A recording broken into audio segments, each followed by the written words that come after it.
To call to order the October 22nd, 2024 meeting of the City of West Palm Beach Historic Preservation Board. Can we please begin with a roll call? Gerald Bucksbaum. Jeffrey Sheldon. Present. James Murphy. Present. Amanda Skyer. Here. Gabriel Jaroslavsky. Here. Kyle Waters. Here. Let the record reflect that Kristen Kellogg is not present. We now move on to approval of the agenda for tonight's meeting. Do we have any changes to the agenda as presented by staff? Good evening, Board. There is no change. Benjamin Slaughter, City Historic Preservation Planner. There are no changes to the agenda. Thank you. Thank you. Any members of the board wish to reorder the agenda at all? Okay, would we have a motion to approve? I move the board to approve tonight's agenda. Got a motion and a second. All those in favor? Aye. We now move on to approval of the minutes from the September 24th meeting. Any changes to the minutes as presented in your packet? May I have a motion? Second. Can you say that one more time with your microphone on? Thank you. Thank Motion you. to approve. Sorry. Thanks. And we have a second here from Mr. Murphy. All those in favor?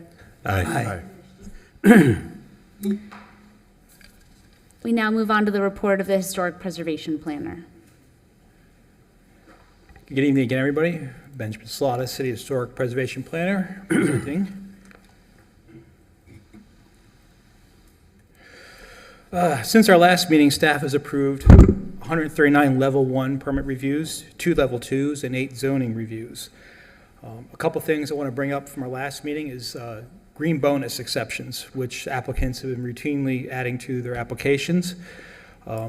It is part of section 94-85F, and I did a couple screenshots here that show that this is for lot coverage area and floor area under special review, and the green building standards are a board determination. So the board has pushed back a few times on this, but I have a question for you all. Is the exception now becoming the rule? Is this something you want to do as a blanket policy or determine on an individual basis? So applicants who go for this 0.3 to 0.5% bonus have some direction during the application and the vetting process. So to paraphrase, a project coming before us that is above utilizing the lot coverage bonus that needs to be endorsed by this commission. Yes, and I believe staff should have some direction on that. We've been including it at this point, but with the feedback we got from the last 2 board meetings, I believe it needs to be reviewed as a policy in general. The green design bonus themselves are quite loose and really not well defined, and we see everything from insulation to appliances that are non-architecture that are making this qualification happen. So once again, I ask for some direction on this matter. Melissa, is this something, I know we typically review policies and procedure during our annual meeting in March. Is this something we can review now, or do we need to have a special meeting that's advertised? I feel like when we are going to potentially change a policy, it has to be advertised on the agenda. No, I think you're okay discussing it, but it may be something that you want to set for a bigger discussion at a later date, after you've initially discussed it with Ben. I know when Ben and I discussed it today, you know, I know they're very vague, the standards, and they've been causing problems for the board for a while. So I think it's going to take you more than one meeting to get through it. Definitely. Yeah, no, I definitely think I'm glad you brought it up. I think it's an important point of conversation. Is everybody on an agreement that perhaps we could tack it on to the end of next month's meeting? Yes? Does that sound good? Sure, yeah. And I'd be interested to know other municipalities, whether they have a similar policy or bonus, and what the requirements are, if it applies to historic districts, and also if those municipalities have size, scale, and mass regulations like we do, because I think that's what's coming into conflict with this, is this allows you to exceed the size, scale, and mass regulations. We'll endeavor to investigate and report. Okay, great. All right. Ben, is that November meeting published yet? What's the date? I'm sorry. Excuse me one moment, I need to get my phone out.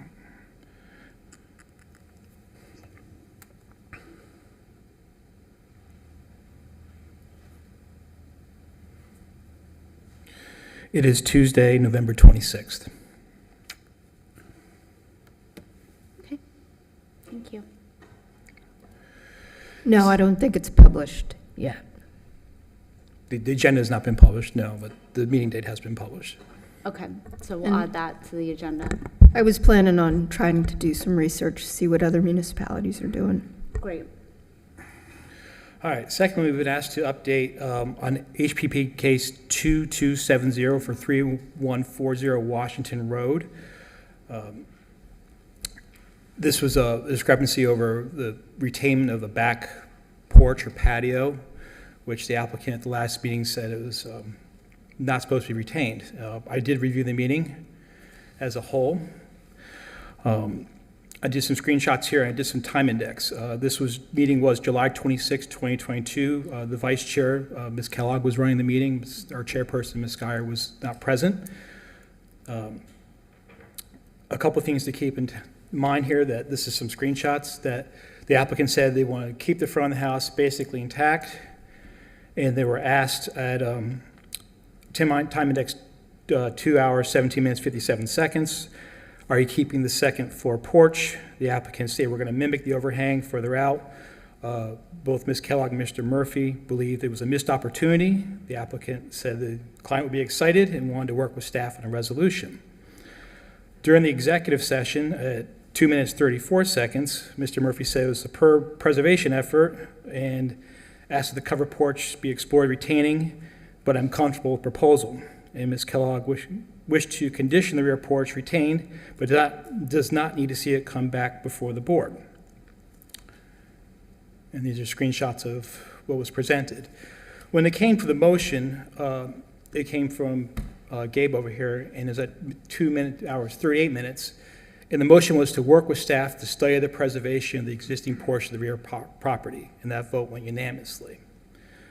So, this is what was the first revision presented to us, was reviewed by staff. And finally, a second revision, and finally a third revision. This is one screenshot I have of an email where the applicant tried to expedite the permit, paid a large fee, and asked staff to review it. And Ms. Hamilton was already on at the time. So we did what we could to review the building, try to retain as much as possible with all the revisions. But retaining the back porch was never a condition. It was asked of the staff to study it and help as best we can. And I believe we did try to do that. Okay, So that's the end of that slideshow. thank you for looking into that. I have one more thing to say, and this isn't finally. In response to major disaster declaration FEMA 4828-DR-FL, which is Hurricane Helene, I'll be serving the Florida Division of Emergency Management as an expert with NHPA Section 106 compliance under the authority of the Robert T. Stafford Emergency Relief and Disaster Act. And my last day at the city will be November 1st. I'll be on assignment for at least a year. So Oh, wow. this all came about within the last 24 hours, so it's a surprise to everybody. So Wow. I We're sorry to see you go so soon. am very sorry. I've been a FEMA reservist since 2017. I'm committed to the mission, and I'm going to help people in Florida no matter which way I can. Well, it's important work. So that's the end of my report. Thank you. Thank you. We now move on to the remarks of the chairperson. The matters before us are quasi-judicial in nature, which means we base our decisions on competent, substantial evidence that comes before us. We ask you to please keep that in mind when speaking. For each project, the applicant will have an opportunity to present first. The presentation is limited to 10 minutes. 15 minutes will be allowed if there's a demolition involved. Following the applicant's presentation, staff will present. Following staff presentation, we will open the floor up to public comment, which will be limited to 3 minutes per person. Following public comment, the applicant does have an opportunity for rebuttal.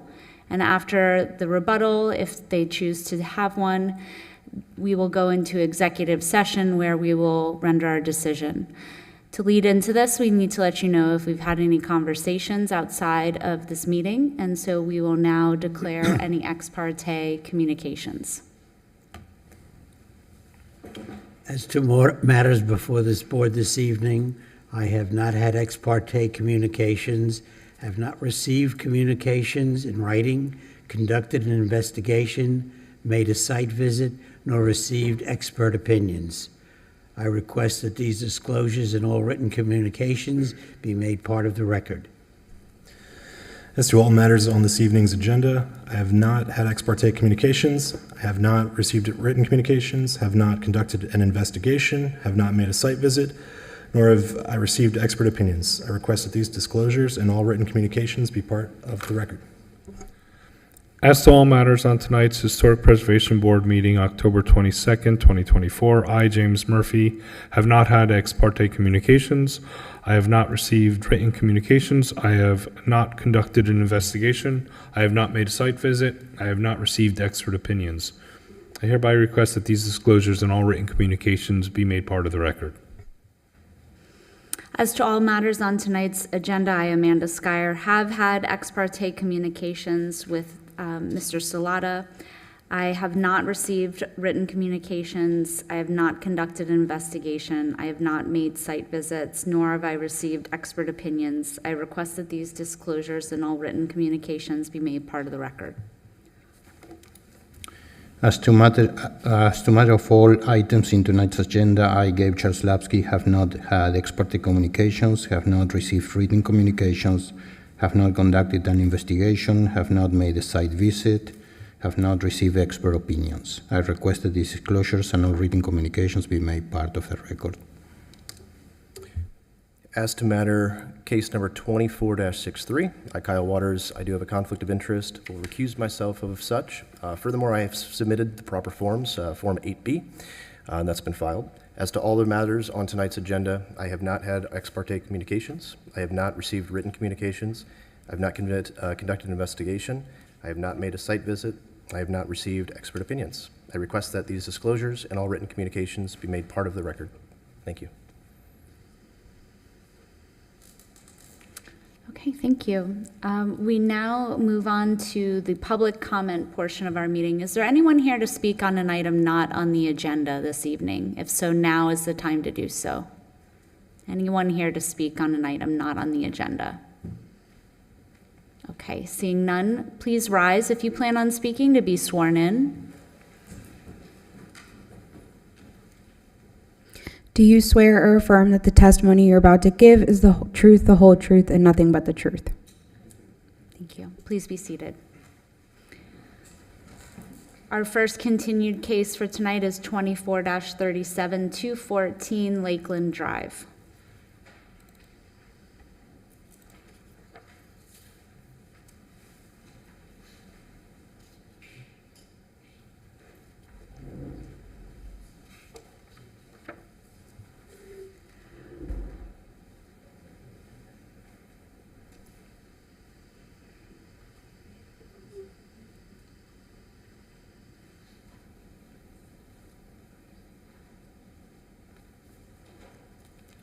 Good afternoon.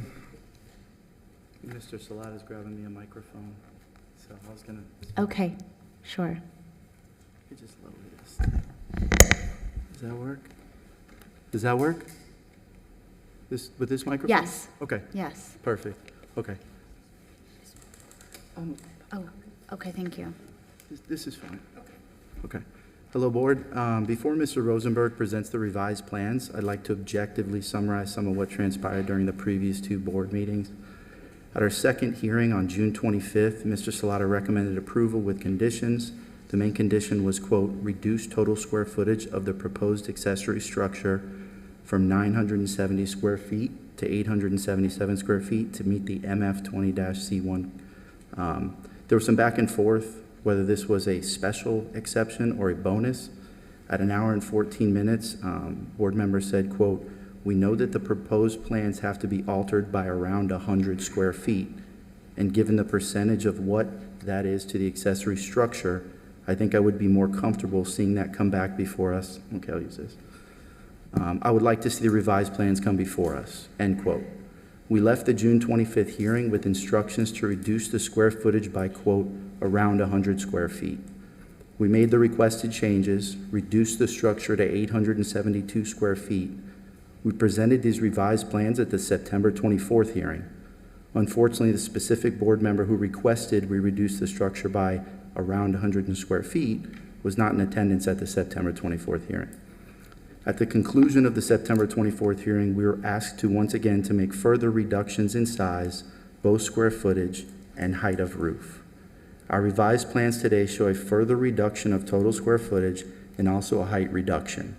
Before presenting the new plans, I would just like to say, I've been paralyzed and forced to use a wheelchair to ambulate since 1999. At some point, further reductions in size will surely limit and affect my home accessibility and quality of life. I'm asking the board to please consider my disability and unique situation. The original plans were 970 square feet, and this was partially to accommodate my disability and wheelchair needs. To be fair, at the second hearing, you asked us to reduce the size by, quote, around 100 square feet, which we did. We presented the reduced size plans at the September 24th hearing as requested, yet we were asked again to make further reductions in size. Now, here we are today at our fourth board hearing with plans showing a further reduction in size. I'm asking the board to please consider approval for these newly revised plans, which show as requested by the board, quote, further reduced in footprint, slightly reduced in height. And that's a quote from the previous hearing. And one final point I'll ask you to consider my adjacent neighbor immediately to my east on Lakeland has two separate structures on their property. Building 1 is 1,753 square feet under air, and Building 2, a tall two-story structure, is 1,320 square feet under air. Building 2 is just over 75% the size of Building number 1. What we're presenting today is an 822 square foot structure. My main home is 1,241 square feet under air. That's a 66% ratio. This is well under the ratio that my immediate adjacent neighbor is rightfully allowed to have on their property. With that being said, along with my disability and need to ambulate with a wheelchair, I hope you can agree that the newly revised structure size is fair and reasonable. Thank you for your time and consideration. Thank you.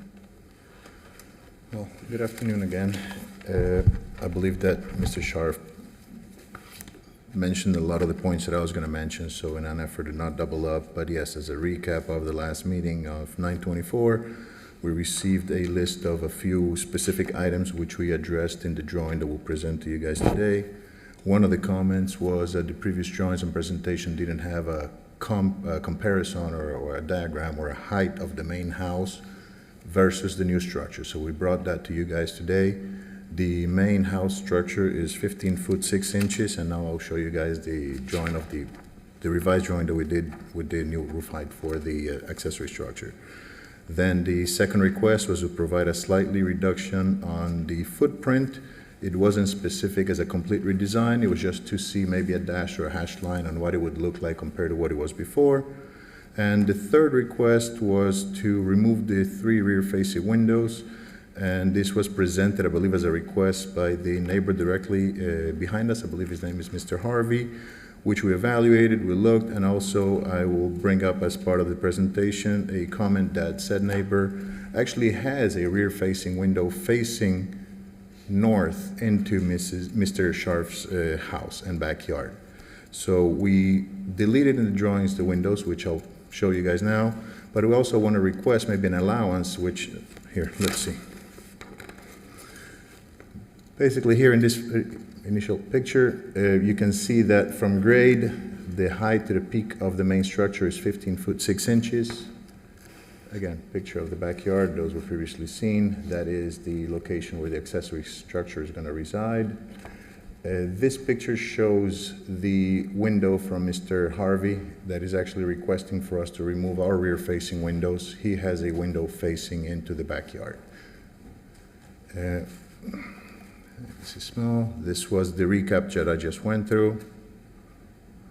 And, all right, so in this drawing, and let me know if you need me to zoom in, but the top left hashed in blue diagram shows the control plan, which is the original 972 square foot structure proposed, and dashed in black, in blue, is the reduction in size to, as requested by the board.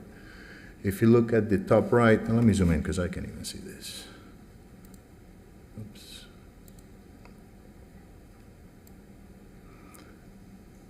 On the top right, you can see actually what the control, you'll see the actual reduction in footprint, and the dashed line in black around the perimeter represents the reduction. What we did is we located on the plan the exact location of Mr. Harvey's window in his backyard, and we drew a cone of view. So that is what you see down here.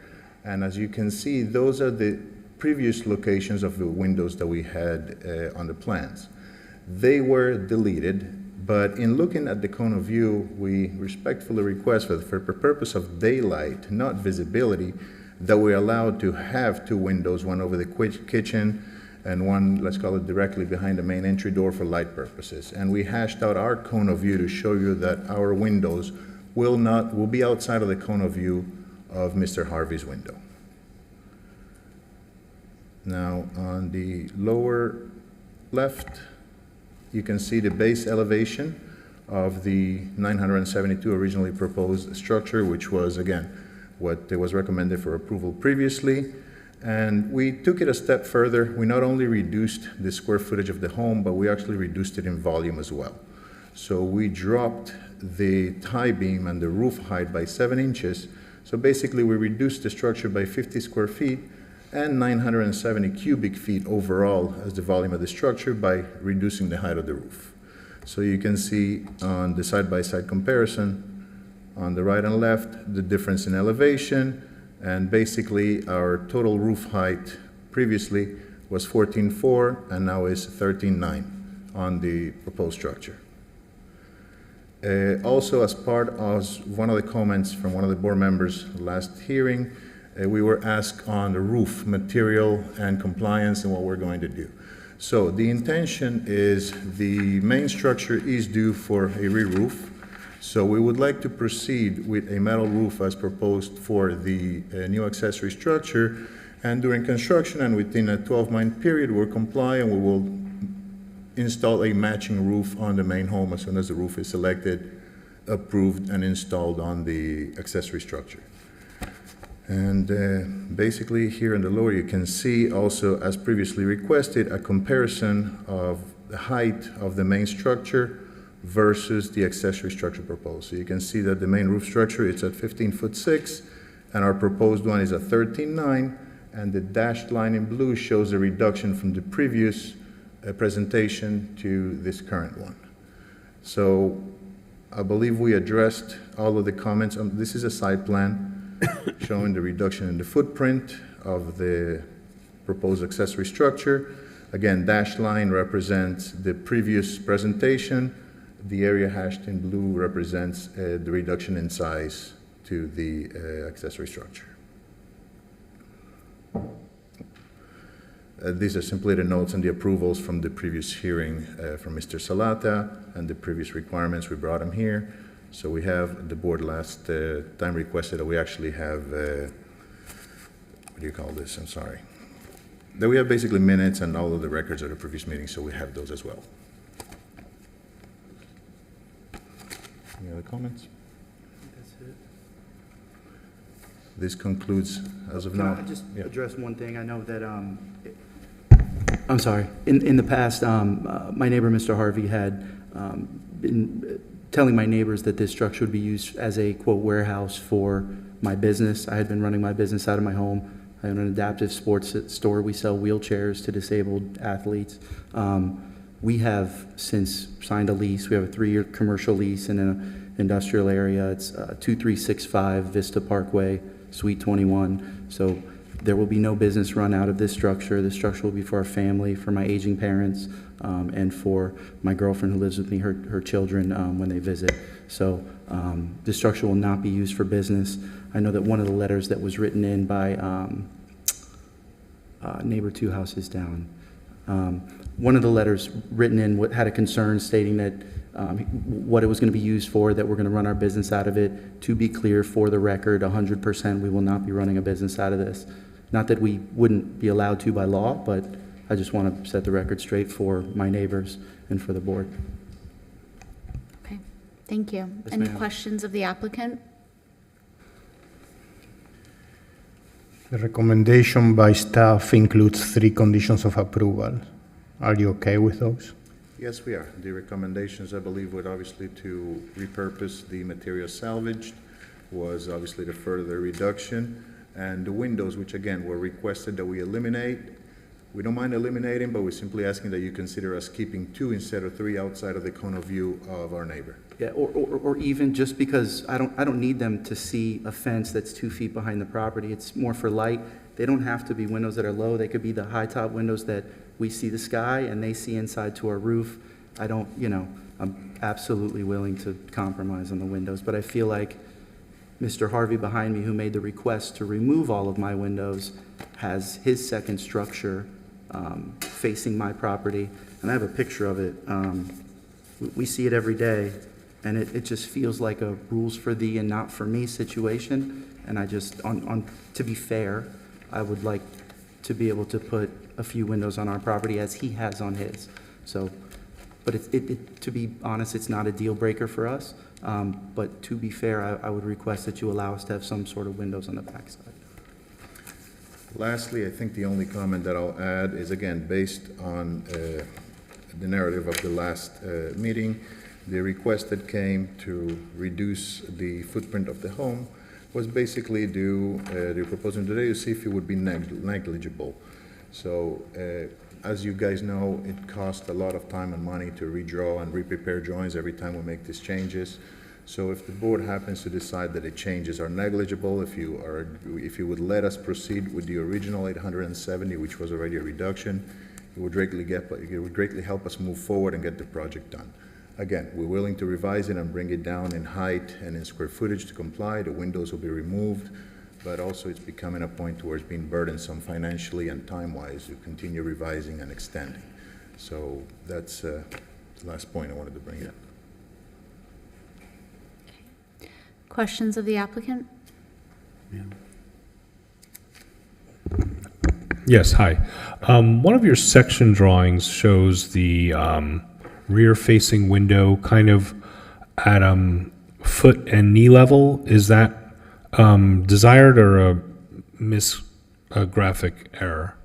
No, that's a graphic error because if you look at the plan, the windows So the windows supposed to be over the kitchen, so it'll be above a countertop height, so it's a minimum of 42 off the floor. So that was a misrepresentation on the drawings. So they're more traditionally Correct. space Traditional, windows. either Okay. matching the front windows. Okay, or thank you. Yeah.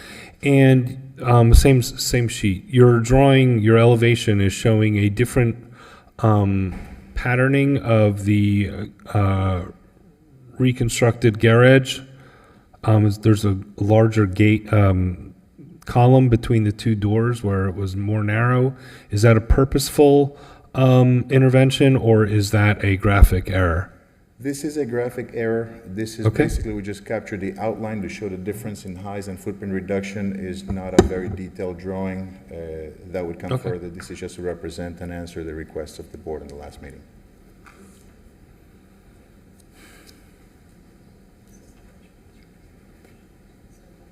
Any further questions? Okay, thank you. Thank you.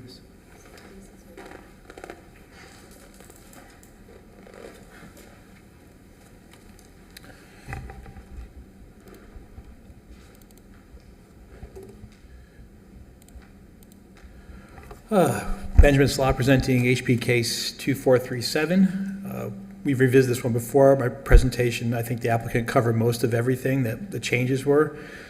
If you need to review some of the case history, I have it here on file. But I do believe, I don't know if it would be redundant, good use of the board's time, but I would like to address the conditions placed on upon staff, which is to reuse all the retained architectural features in the previous unapproved accessory structure demolition, to adding any additional knee brackets, braces to be constructed of real wood and not a resin or foam mold, and that the proposed garage doors are real wood or of wood veneer, to restore this property that was improperly demolished. So those are the three conditions on board or on staff level. I believe the applicant presented everything, the changes between this last revision.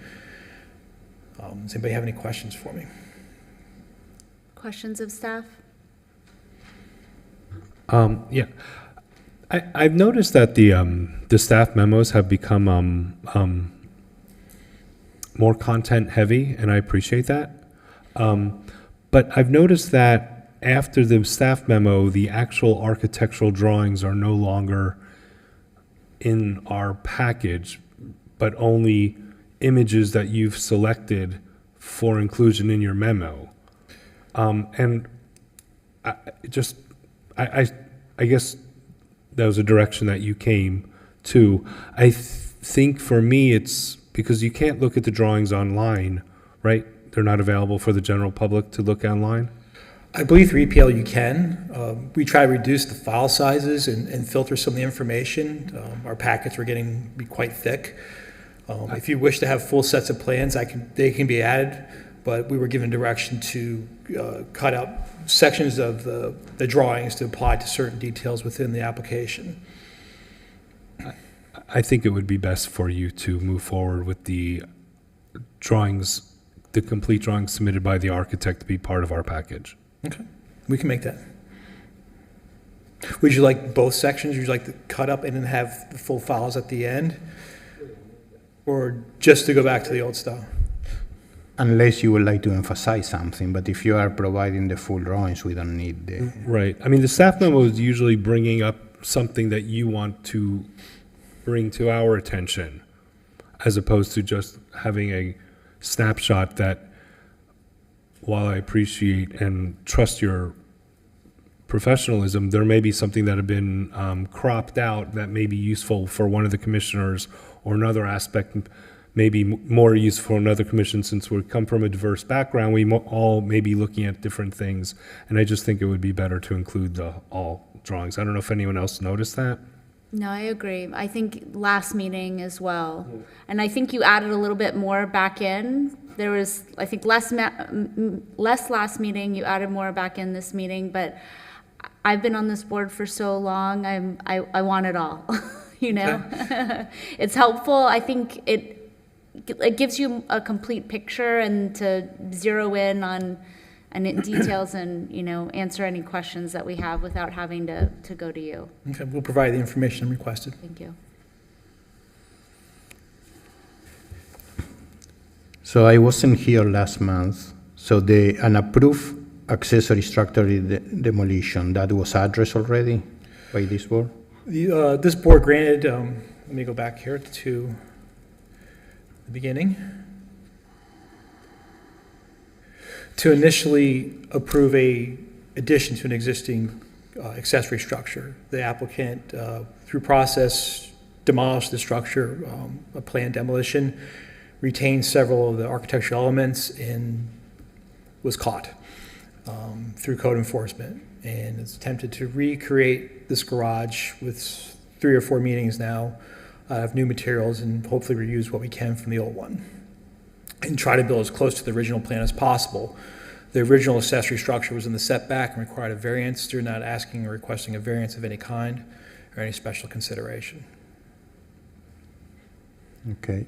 And what is your opinion on those windows on the back of the accessory structure?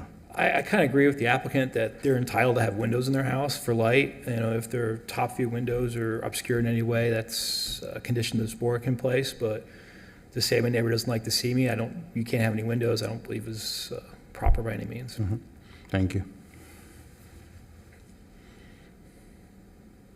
Any further questions of staff? Okay, thank you. I have one public comment card for Michelle Nelson.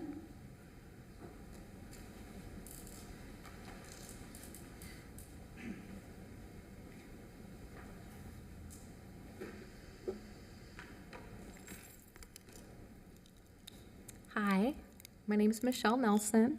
A lot of things I was going to talk about. Could you state your address for the record, Oh, sorry. please? I'm Michelle Thank you. Nelson.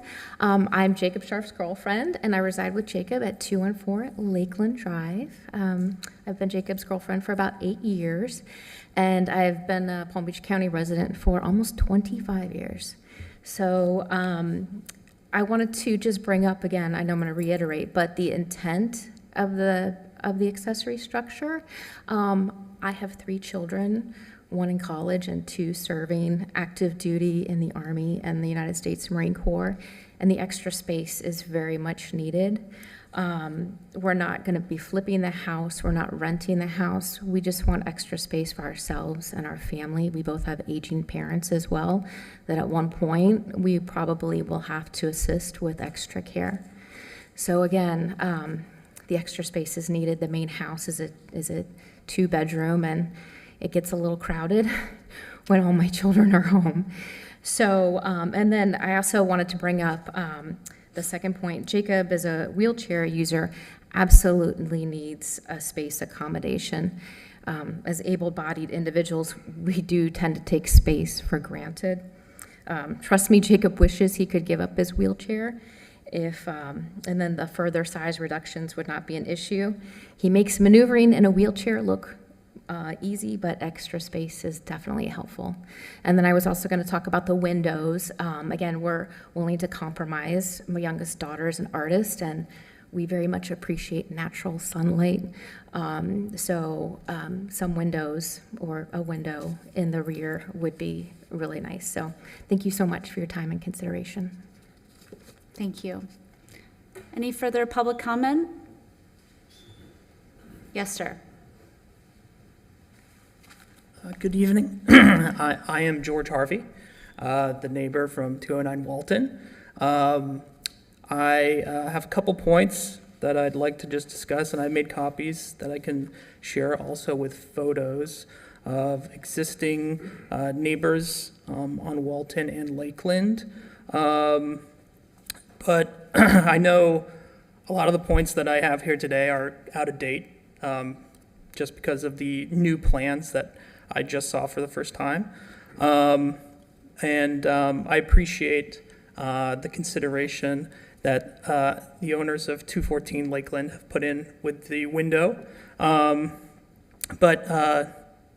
just to start, me and my family still believe that this structure, the massing, is very large in comparison to other structures on both streets. And I know that with the new plans, it has been reduced, but it's still roughly 2/3 spanning across the backyard. Second point that I had was of the windows. I know that they made changes to those, and I think that I really appreciate that. However, in regards to windows of existing structures versus new builds, maybe that's just something to consider. And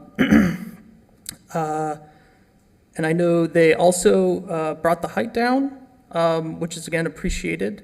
But again, trying to look at other homes and their garages and trying to see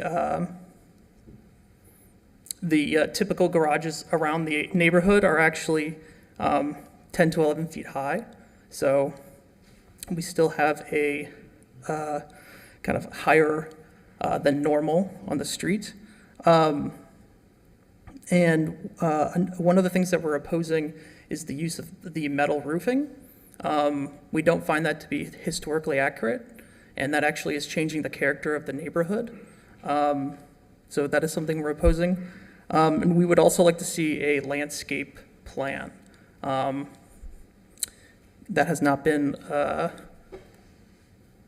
given in the architectural plans, I believe. So that is it. Thank you. Thank you. And just as a point of clarification, landscaping is not within our purview. So that's not something that would be before this board. Okay, thank you. You're welcome. Yes, you have an opportunity for a rebuttal.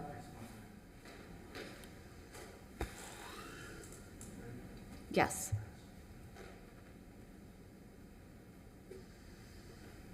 Just real quick, regarding the metal roof, on Lakeland Drive, it's a very small road. There's multiple houses with metal roofs. And for the record, Bruce, I think his last name's Reed. He lives next door to, he's 2 houses down from me. He sent in a letter opposing this build, but he literally within the last few weeks put a metal roof on his property. Meanwhile, the gentleman who lives behind him wrote a letter saying that they didn't want us to have a metal roof. The house that he sees in front of him has a metal roof. So there are multiple houses on the street that have metal roofs. So I think that's kind of not a great valid point. So I just wanted to voice that. Thank you, Ms. Thank you.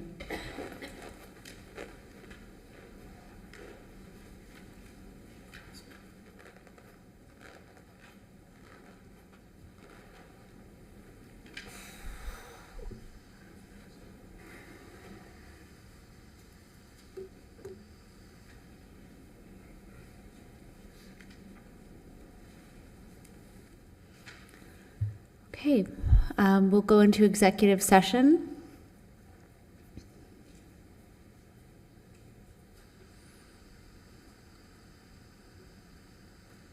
So to start, I do think it's important that we remember why we're here today, as this project was approved for an addition, and unfortunately, the contributing accessory structure was demolished without permission. And so I think that fairness is important, but it's also important to recognize that there was a loss of a historic resource in this situation, and that's not an ideal situation to be asking for some of the consideration that's being requested of the board.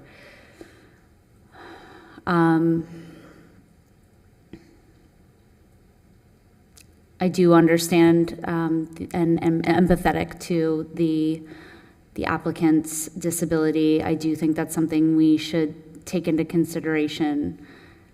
And so with that, I'd like to open it up with anybody else, for anybody else to comment.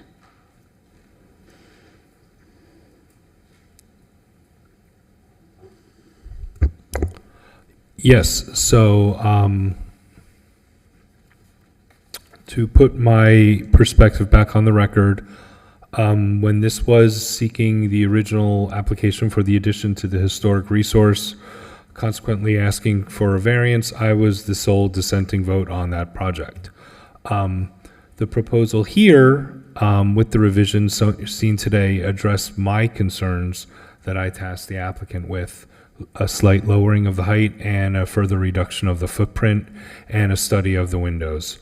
In those 3 aspects, I'm comfortable with the project as proposed, and I'm open for discussion on the materiality of the roof. I was under the impression that for primary structures and accessory structures, when they both have pitched roofs, that the material should be the same between the two. So I'm in and of itself not opposed to the metal roof, but kind of opposed to the notion that it would appear foreign to the primary structure. I'll piggyback off that, because that was my recommendation as well in the get-go, to just take a moment of pause and look at the project in a whole. And you clearly identified roof being part of your main structure, and they identified that in the comments, saying within 12 months they will rectify and put a metal roof on the primary structure. So I appreciate that. I think they've done a great job. They've gone through a lot of pain to get here. We recognize when you have things from city makes you go through a lot of items, and that's why we are here to help polish these. And for that reason, I'm in support of what they've done thus far. Yeah, I kind of agree. I mean, I don't remember the whole process of this application, but I am inclining to approve the staff recommendation. I think that after an accessory structure was demolished, I think that we should just stick with the decisions were and the staff report and the staff recommendation. And I am seeing that several of the houses here have metal roofs, so I am not opposing to metal roofs.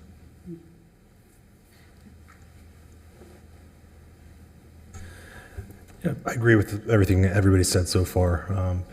The fact that there are other metal roofs in the area makes it easier to accept that here and be okay with it. But it's been a long, drawn-out process, and I think we're there now with the recommendations.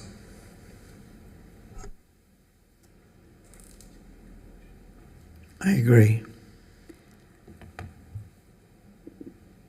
So I definitely appreciate the efforts that the applicant has gone through to modify the plans.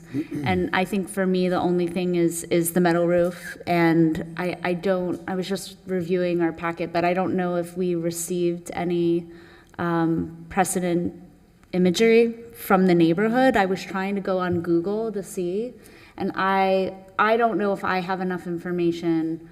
I mean, generally, I am not always supportive of metal roofs, and given the lack of information, I'm not comfortable approving that aspect of the project. Everything else, I just don't feel that I have enough information whether it's appropriate. And again, there's a difference in roofing material between the accessory structure and the primary structure.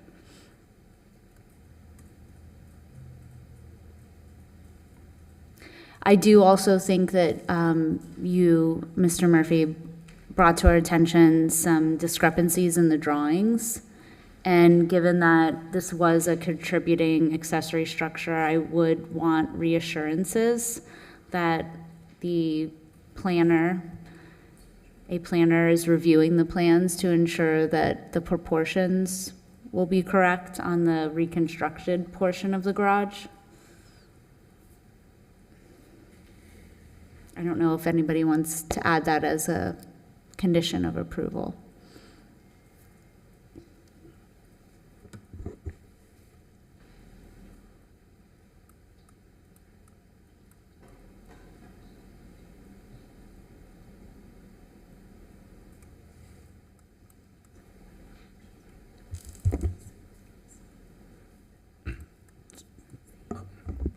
I have a question for staff. Benjamin, the drawings that, when we say as proposed, this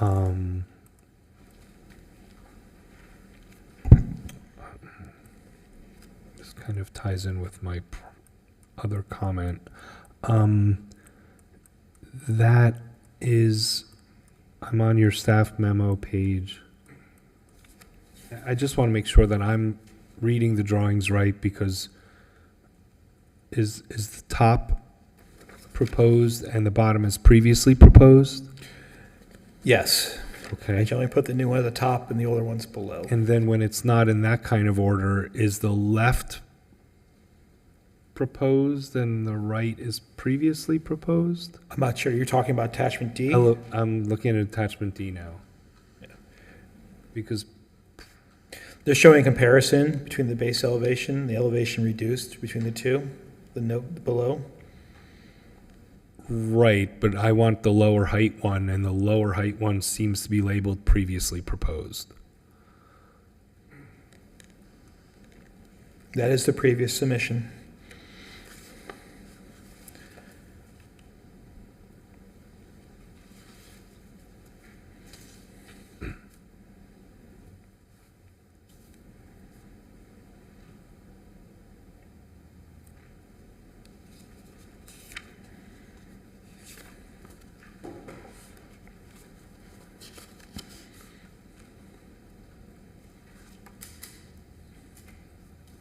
I'm sorry, I thought the applicant said he lowered it.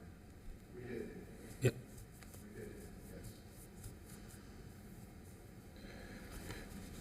If,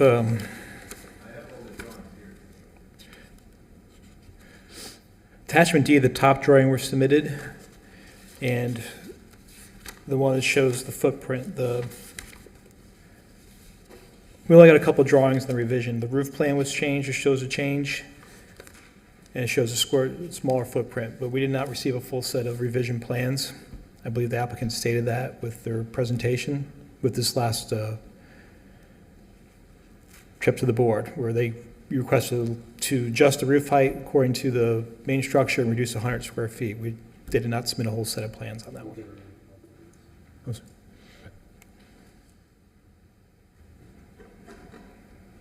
I think if you're concerned But- about, But you're, I'm sorry. I'm sorry, if you're concerned about discrepancies between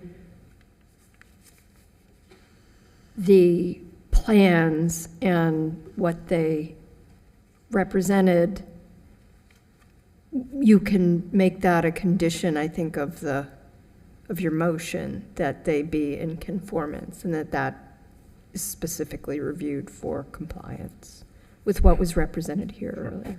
But the staff memo mentions square footage, and that is the smaller footprint, 772 square feet. Yes, that's what it was supposed to be reduced to.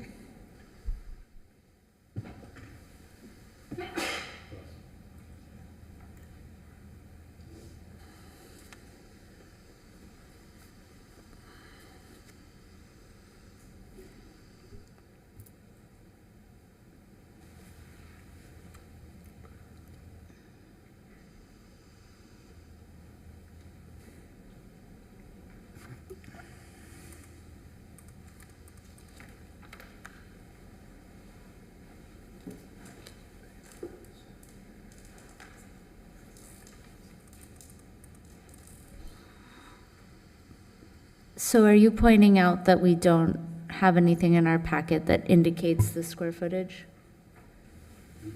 We do? Okay. So what? I don't sorry. think that we have the height, the new height The height. of the, I think we may in the section. I don't, Yeah. Yeah. Okay. So it's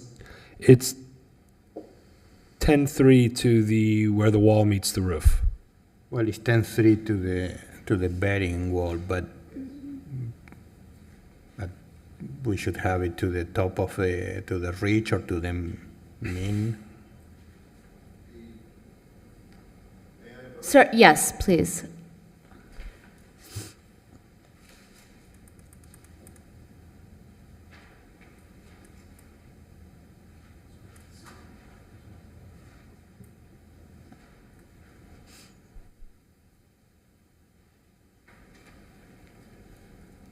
So, yes, again, to answer a couple of the questions that I heard, but the previous roof ridge to the top of the ridge of the height that was presented on the September 25th hearing, it was 14 foot 4 3/8. This proposed height with the reduction in 7 inches is 13 foot 9 3/8 to the top of the ridge. The only reason why we didn't show that, we showed the reduction in the tie beam dimensions, so it dropped 7 inches, which drops the roof overall by 7 inches. And to the second comment,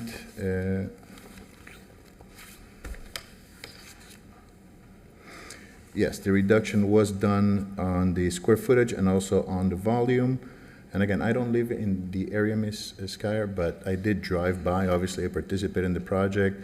Maybe you didn't see it on Google, but there's quite a few metal roofs within that same block. So I don't know if that helps. It doesn't help. I don't know if it's on Google Views or on your permit history, but it's not fiction. There's several metal roofs.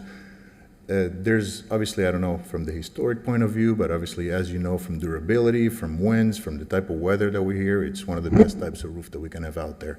Also, even insurance companies recognize that. So, that so is let me ask you a question. What is the current roof material in the main house? asphalt shingle. But And it's what- due for replacement, so our request was to proceed with the metal roof on the accessory structure, again, with the note and the approval and the condition that the main home is going to match.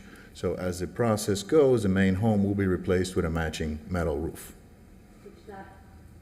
that would have to come for approval to the board if you're changing Of your course, yeah, that'll roofing be material, the roof design permit. approval matrix. Yeah, roof- And so I'm not questioning your testimony, that you're stating that there's homes in the surrounding area with metal roofs. We just have to base our decisions on the substantial competent evidence that comes before us. So there's no imagery in what was provided by you that basically states your case.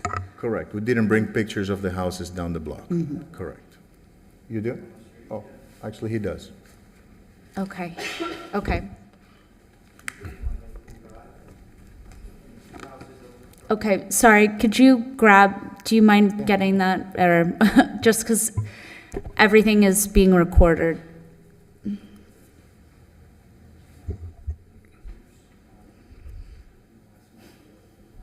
Does this commission approve metal roofs on, what is it, a bungalow house? One-story bungalow? Would that, Occasionally in Grandview Heights. what color is the metal roof? Yeah, do we have anything on that? No, we just don't have enough information on the roof, in my opinion. And what was the roof of the accessory structure? I'm sorry? What was the roof Asphalt shingle. also? Yes, they were asphalt shingle roofs. Again, the intention, even on the original project, when the accessory structure was to be extended, the accessory structure drawings were for that to be replaced and for it to be a metal roof.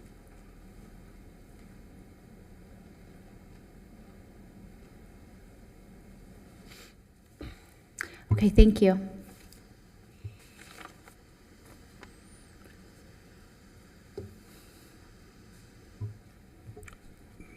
Did you mention what color?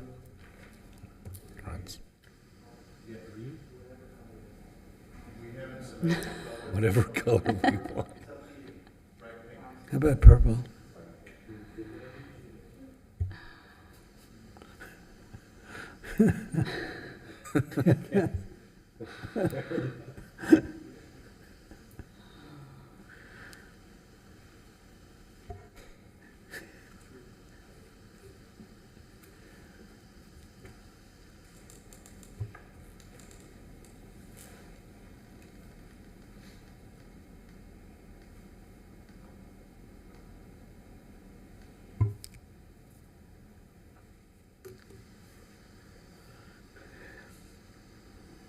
How do we want to proceed? Add more conditions? With a roof condition, I think they should submit a color.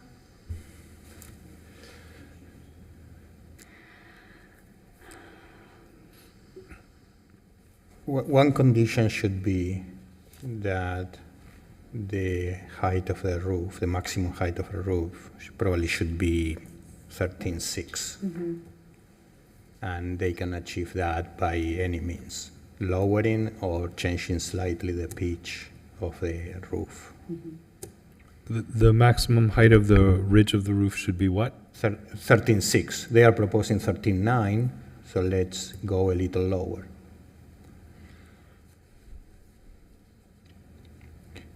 But the main issue is the materiality of the roof. What do we want to do? Because I totally agree with you that it's not going to match the main house, right? And how we control that in the future if we approve a metal roof now. I don't think we've ever been in this situation before.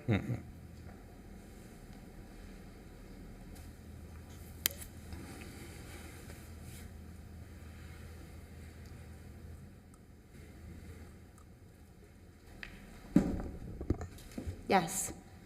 We accept recommendations. Good evening. Ana Maria Aponte, Assistant Development Services Director. I'm, of course, not an expert on historic preservation, and I have not been involved in these cases, but in the light of Benjamin leaving, I will have some suggestion.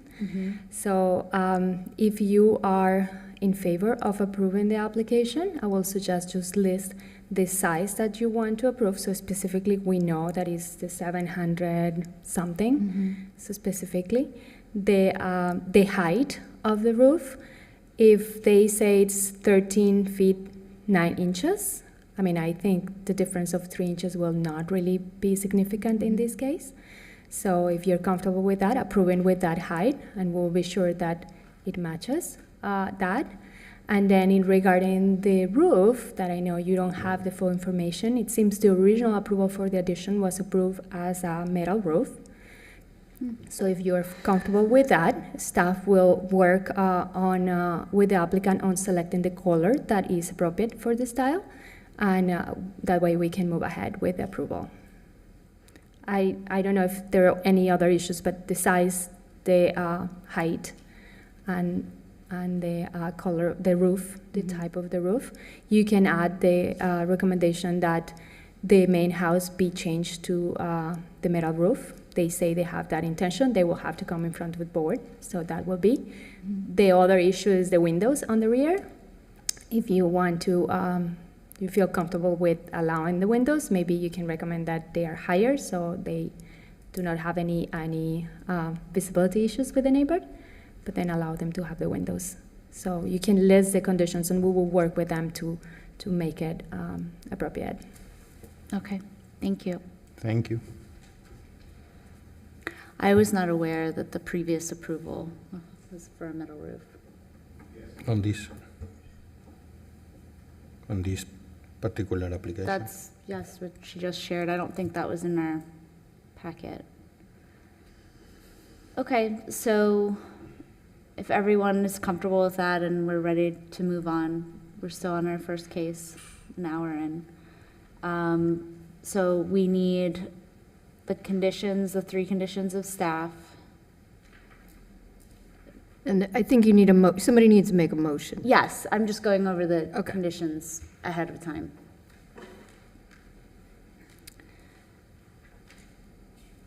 One pertaining to the square footage, the total square footage, the height of the peak of the roof, and then 2 more conditions, I guess, one to work with staff on the roof finish selection, and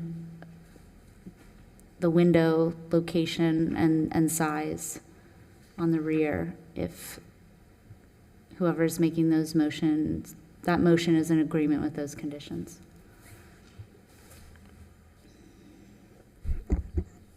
Okay, I'll give it a go. I move that Historic Preservation Board approve application number 2437 for alterations and additions in accordance with standards 9 and 10 as set forth in section 9449 of the city's zoning and land development regulations. The motion is based on testimony presented by staff along with the application submitted and the staff memo, which constitutes competent substantial evidence. In addition, the approval of this request is made conditional upon the following restrictions, stipulations, and/or safeguards that I move are necessary to ensure compliance with the purpose and intent of the Historic Preservation Ordinance. The historic preservation element of the comprehensive plan of the City of West Palm Beach, Secretary of Interior standards, specifically 9 and 10, and the additional compatibility criteria set forth in section 9449. The conditions include the following. Staff condition 1, reuse all retained architectural features from the previously unapproved accessory structure demolition. 2, any additional bracket knee braces to be constructed of real wood and not a resin or foam mold. 3, real wood door or real wood door veneer on proposed garage doors. I further add the following conditions based on executive session with the Historic Preservation Board Commission. 4, that the proportion of the reconstructed garage element with said above wood doors be executed based on existing photographic documentation of the proportion of the original door openings. 5, that the final approval have a maximum height to the top of the ridge of 13 foot 6 inches and exterior wall height of 10 foot 3 inches. 6, that the final design details and color selection of the proposed standing seam metal roof be selected by staff in an appropriate color. 7,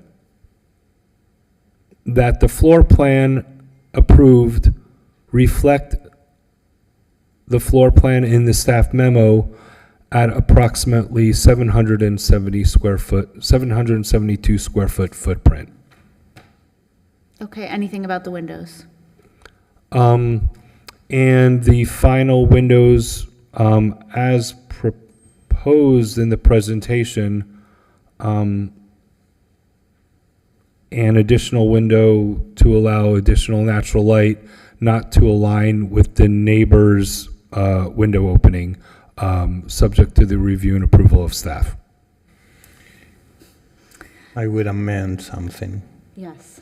The square footage should be a maximum of 772, not approximately, because we know what happened. As amended. Do we have a second? Second. All those in favor? Aye. Any opposed? Okay, motion carries. Project approved.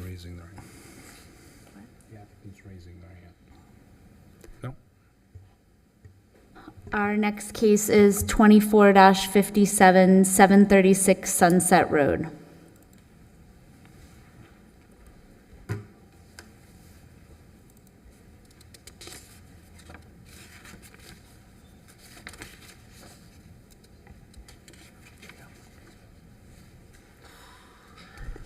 Good evening. For the record, my name is David Lawrence with David Lawrence Architecture, and I'll be presenting the revised plans for 736 Sunset Road.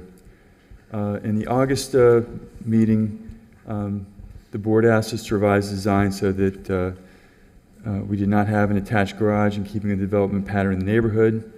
We've revised it to do the following. We've created a detached garage with a trellis that connects to the main house.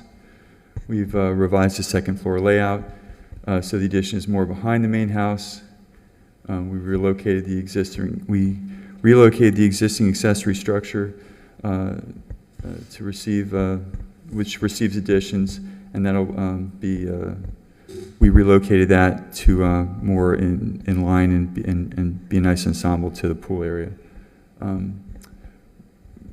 We made a presentation in September to the Neighborhood Association to get their comments and feedback.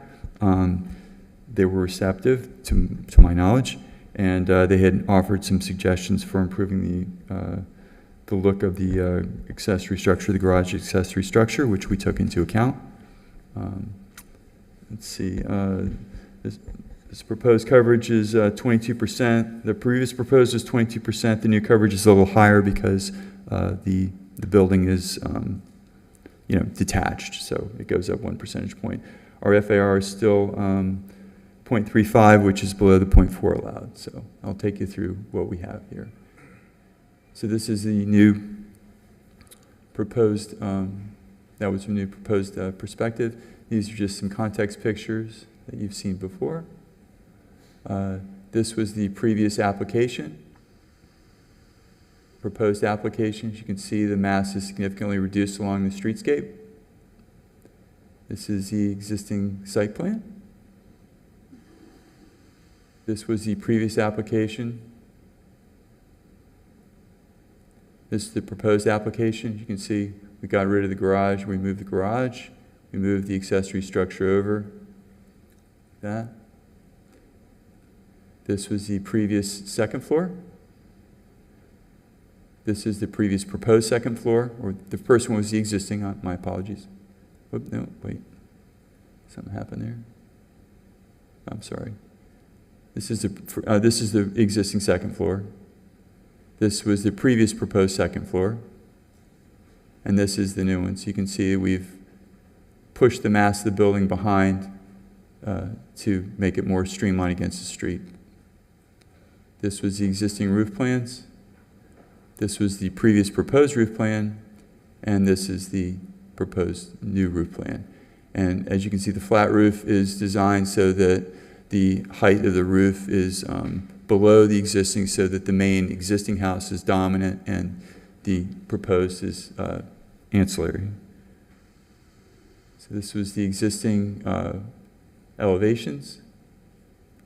This was the previous proposed, and this is the new ones. You can see we've reduced the front quite a bit. This is the what was it, south and east and west. This was previous proposed. And, oh, I forgot to mention that we did expand the sunroom on the east side because the client wanted, he wanted to have a little more room for an office there. I'll go back to the plan and show you that. So this is the proposed, as you can see, getting rid of the garage. We added the little Juliet balconies to kind of give that a little bit of interest on that west side. And this is the accessory structure, which we've tried to break down the mass of the building. And this is the previous, I'm sorry, this is the previous, this is the proposed. And here are the previous application perspective, proposed, you can see. And you can see on the west side, from that west view, how much it's been cut back. And that's our presentation. Let me just take you back real quick to that plan to show you where we extended the sunroom on the east side a little bit so that, there you go, you can see how that got a little bit bigger so that he could use that as an office. He wanted an office, and it was a little small for that. It was not really useful. So are there any questions? Thank you. Questions of the applicant? Can you go back to the site plan, please? Sure. I'm a little dizzy with all this.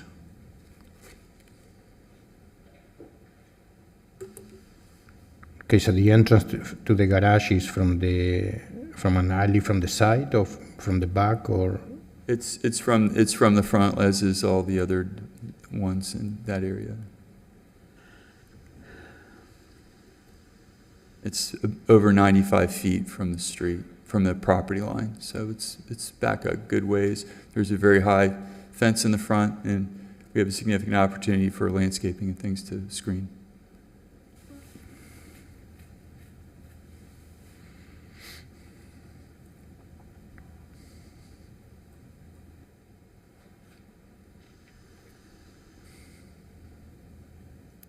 What's going to happen construction-wise when you relocate the accessory structure and add a second floor? What they do is they'll lift that up, they put it back into place. We'll have to strengthen the foundation system. So in the new location, they'll put strengthened foundation. So we probably will cut the bottom part of the foundation out in that area because we'll have to. Then it'll be set back down, and then we'll do the additions to it. But we have a moving company that'll move the entire structure. Mm-hmm. And it's not a very big structure, so it's not inordinately complicated.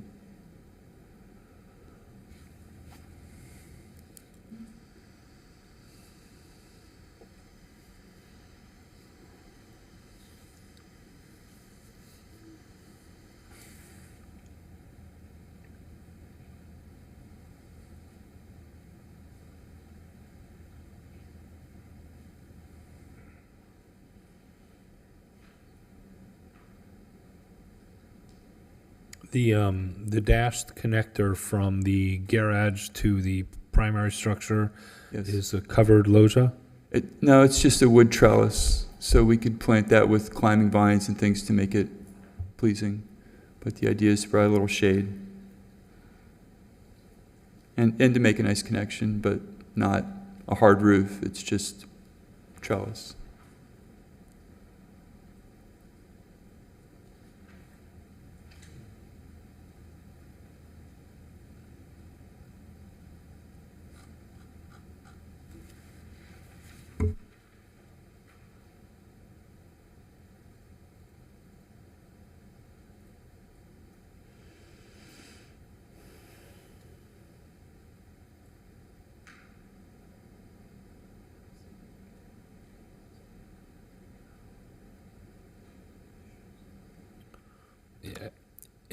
it's an awfully big site.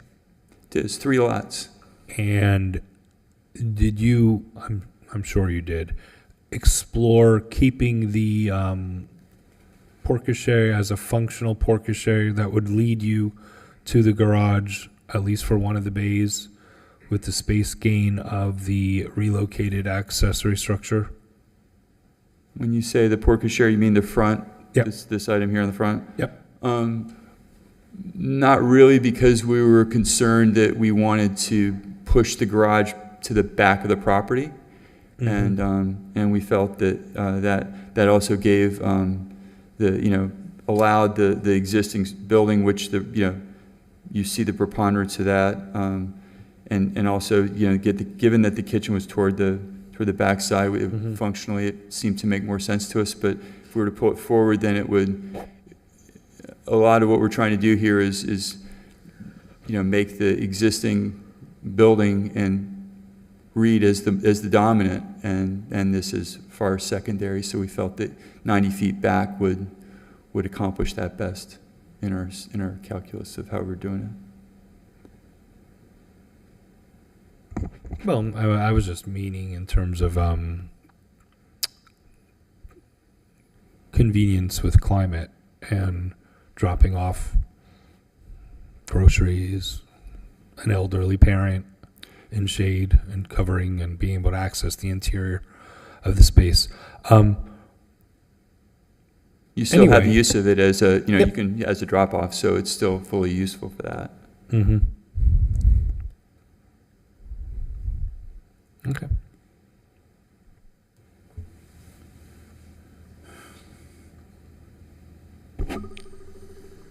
Do you have an elevation that shows the garage and the entrance to the garage from the street or from somewhere? I can find it in our package.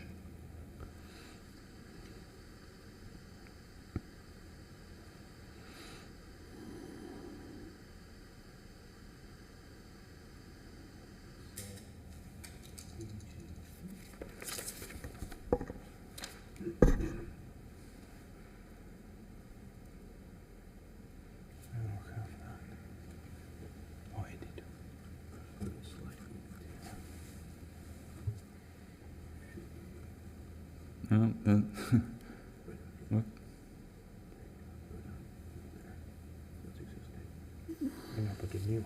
See if I can slide this over a little bit.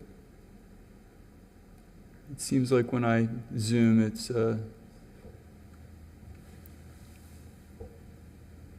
seems all I get, kind of get all or nothing, but that, sorry. That kind of shows everything. And So this is the proposed final elevation, right? yes, sir. With a main structure in the middle, accessory 2-story on the left, garage 1-story on the right. Yes. Thank you.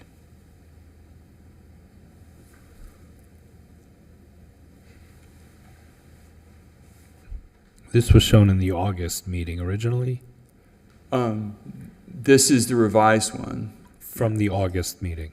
Yes, that's correct. Yes. It's some substantial changes, Yeah, it was an attached garage originally, and we commented on that.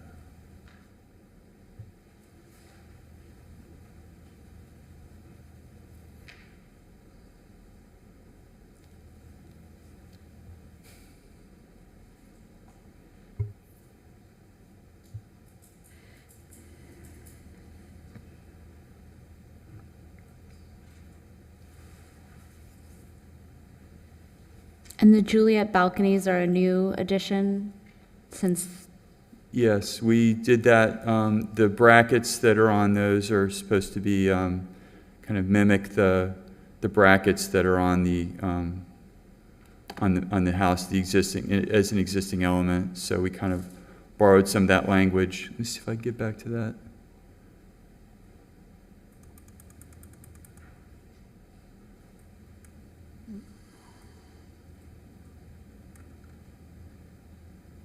So these brackets resemble the brackets that are here, so that we kind of relate some of the language of form so that it has a connection.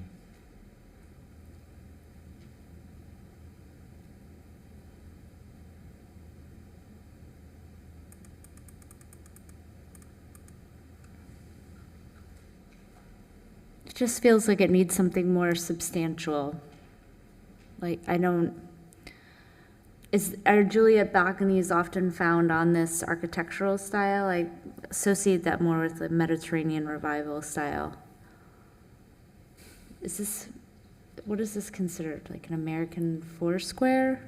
Or is it just It's kind of listed as vernacular? Yeah, they kind of listed it as vernacular. It seems to have some craftsman elements. The windows, the 4/1 seem more evocative of that, but it doesn't seem to. The bracketing and the ornateness of those details, the tapered columns seem to be, more. I don't know what you would call that. You tend to see that more in bungalow style. So it's kind of an amalgam. Mm-hmm. The existing building is kind of an amalgam of different things. So.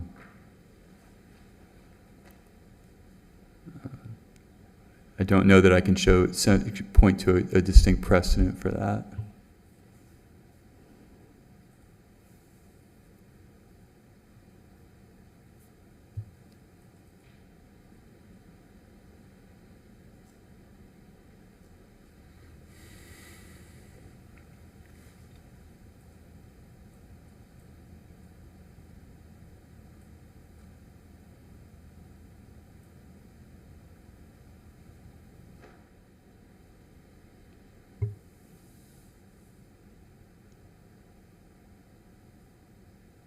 And on the garage, would you consider that like a tower element in the center, a portico type? Well, it actually came about as a result of some of our comments with the neighbors. We introduced it just to kind of break the mass up a little bit. Tower is kind of just getting a little interplay of roof to give it a little more interest, and then, the neighbors wanted the doors to resemble more like carriage doors, which I think was a good suggestion. So you find a good idea, steal it. Good ideas are hard to come by. So we took their advice. Any further questions of the applicant? Okay, thank you. Thank you.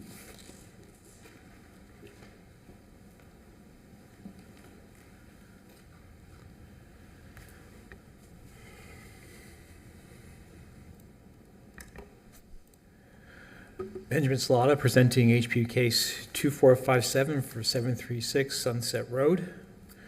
This is the location aerial, shows the triple lot. This is the site plan as presented. Photos of the proposed addition.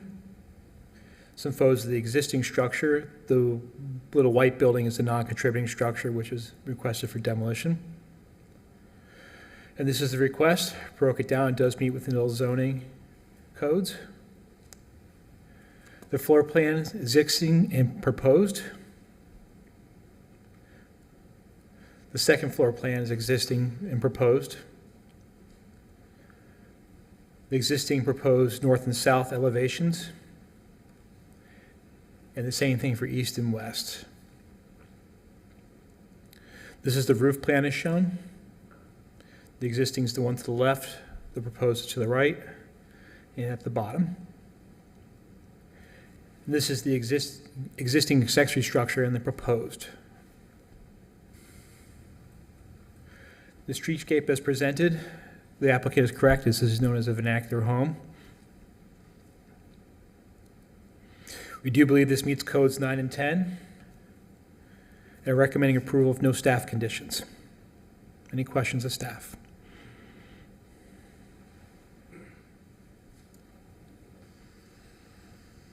Any questions? Okay, thank you. Thank you. Do you have any members of the public that wish to speak on this case?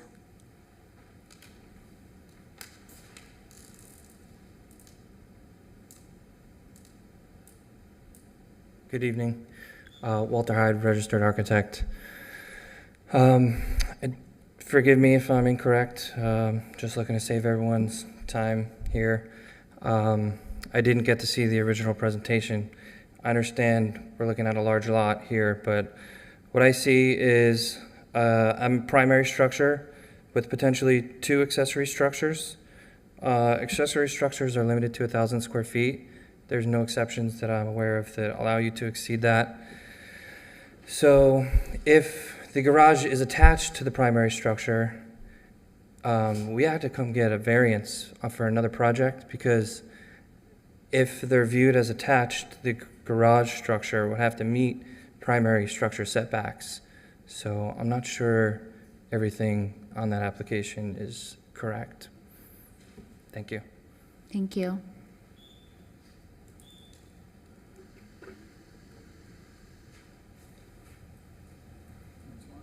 Sure, yes. The garage structure is only attached with a trellis, so it's not considered a hard enclosure, and in the past we've been able to do that with a trellis, and it's not considered the same structure. So the garage structure would be allowed to be in the setback. If it's objectionable, we can try to pull it forward into the forward. That's all I got for that as far as that goes. Okay, thank you.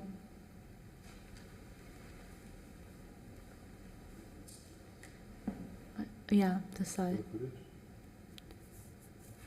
Anna, are you able to help us with that, or Ben?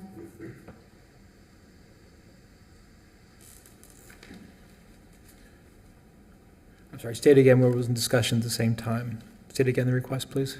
Just to confirm that the design as proposed is permitted by the zoning code.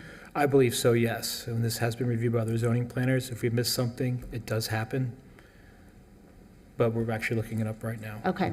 But it's considered a primary structure with 2 accessory structures? It has known to happen, but it's existing conforming because there's one existing structure that's being moved, a new one. We're checking on that right now, but I saw nothing in my initial review that says you couldn't have more than one structure. Thank you. The square footage is the issue.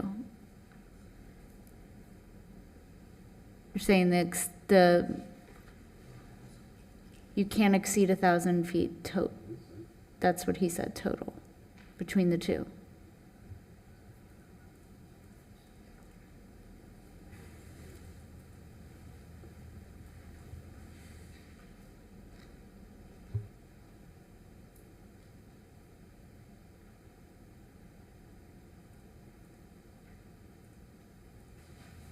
Well, according to the proposed zonage summary, they're looking at 999 square footage for the total 2 accessory structures, which is on Exhibit 4, existing and proposed, the proposed square footage summary.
Bear with us one moment while they run some calculations.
We're confirming with the staff member who's on the phone right now.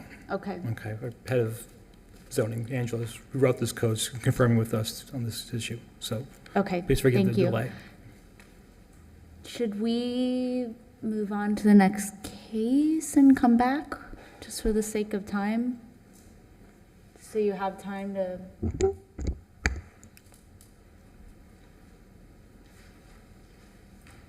Our board attorney just stepped out, so I guess we will have to wait.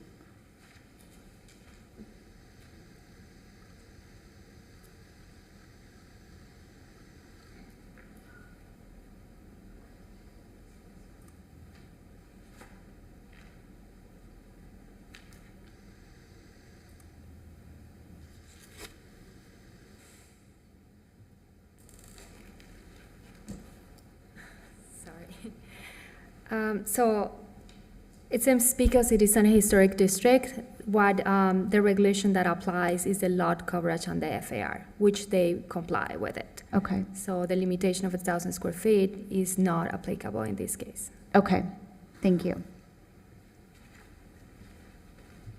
Okay. Thank you for that clarification. I don't think we have any further public comment, so we'll go into executive session.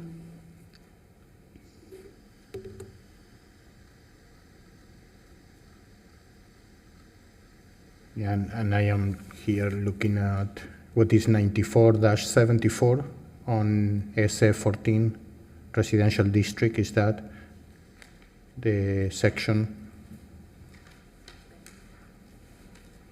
that doesn't say anything about square footage? It's lot coverage on it. Correct. Okay. Okay, so that's been resolved. So, how does everyone feel about the relocation of the accessory structure, the detached garage, overall design? Okay. Seems okay. I mean, You wanted the there is garage just there is another step that we can make, but I'm not sure that is worth it, which is rotating the entrance to the garage and hide the garage structure behind the house. But since it is 95 feet from the street, I don't know that we should do that, right? I don't think that's necessary. It's really far back there. Heading it back there. I do like the fact that they treat it as a one-story for the garage. That was very important when you see the massing on the street side. It just took in consideration the supporting houses around it that are also one story. So I don't think putting in the back is necessary. It's pretty far.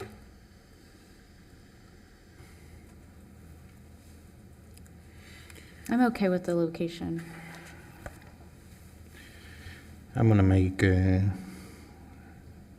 move. I move that the Historic Preservation Board approve application number 24-57 at 736 Sunset Road for additional alterations in accordance with standards 9 and 10 as set forth in section 94-49 of the City Zoning and Land Development Regulations.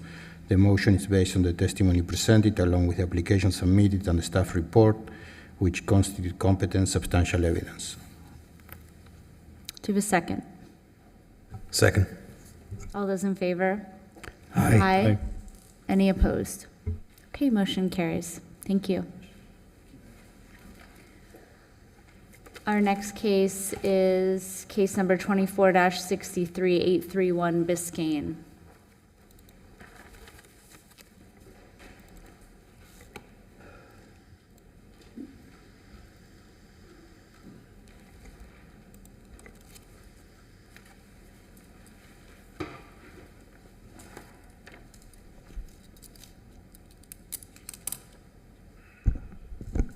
Good evening, and thank you for your time. My name is Ashley Malivert. I'm here as the representative of LCA Architecture on behalf of 831 Biscayne Drive. It is an existing residence in Flamingo Park Historic District with a lot size just shy of 6,251 square feet. Here are some photos of the existing conditions of the home as it stands today. I have an aerial view with number coordinations to reference.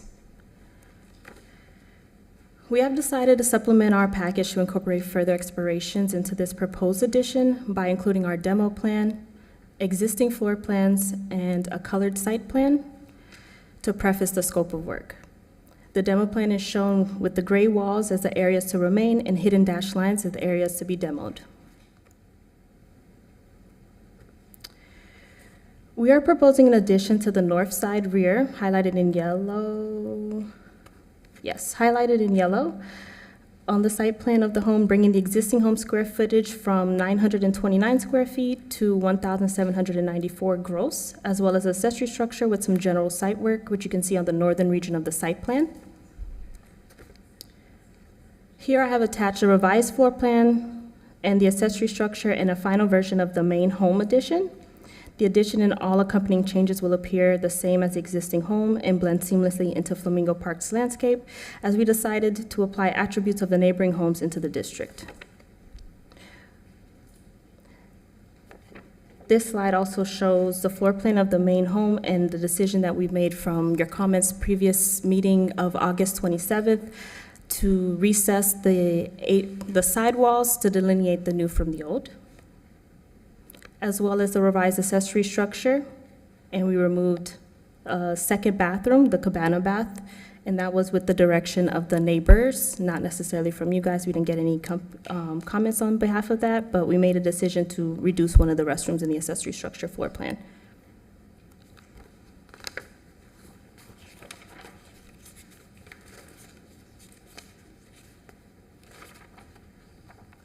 This slide shows the existing elevations and floor plans of the main home, as well as the roof plan.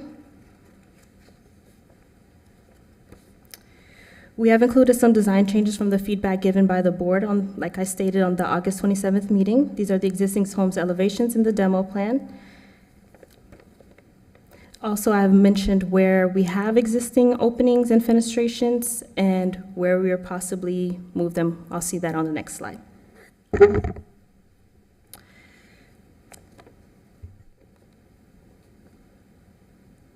Here you can see that the east wall is recessed 8 inches towards the west, and the stucco control joint has been used to delineate the existing from the new addition. We also have the proposed accessory structure elevations on this as well.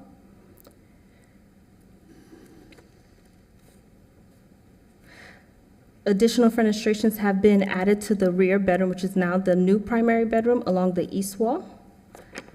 We also have shown where we have relocated existing casement windows onto the accessory structure as well as the addition.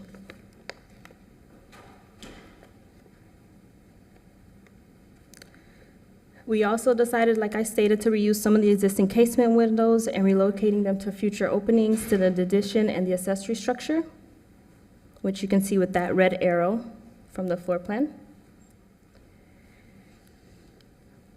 And like I stated, although we didn't receive any comments on behalf of the accessory structure, we implemented a change from the neighbor, and we are utilizing that previous cabana bathroom now as a space for an air handler closet as well as future pool storage.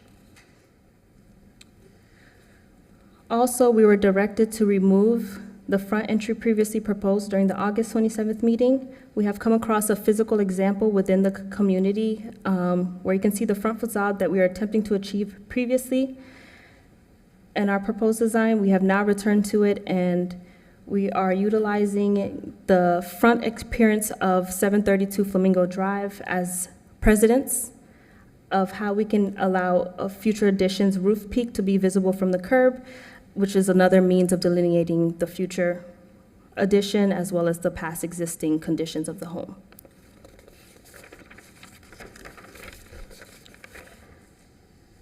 As a whole, we feel the design criteria as well as the lot size along with the implemented changes from the board's feedback makes this addition a good fit for the home as well as the meshes into the neighborhood overall.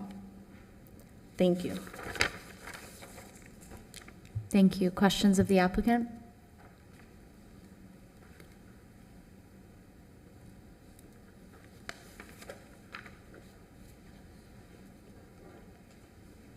Okay, thank you.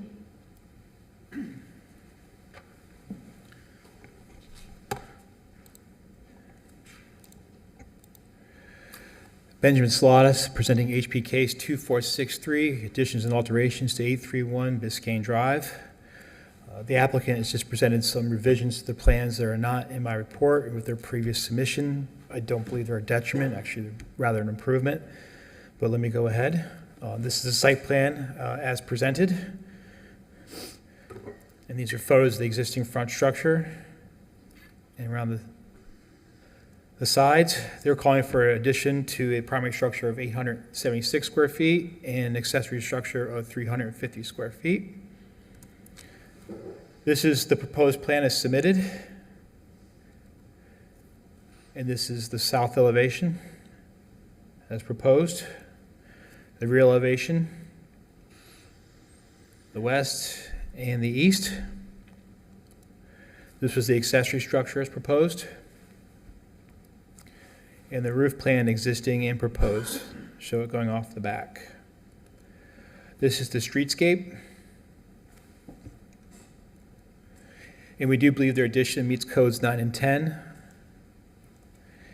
We recommend approval. Any questions of staff?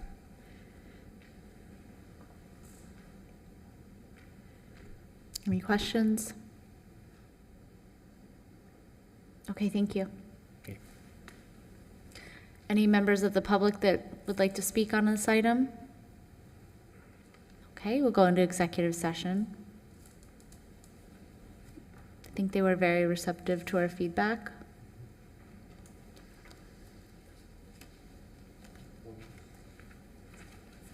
Okay, would someone like to make a motion to approve? Unless you have further comments.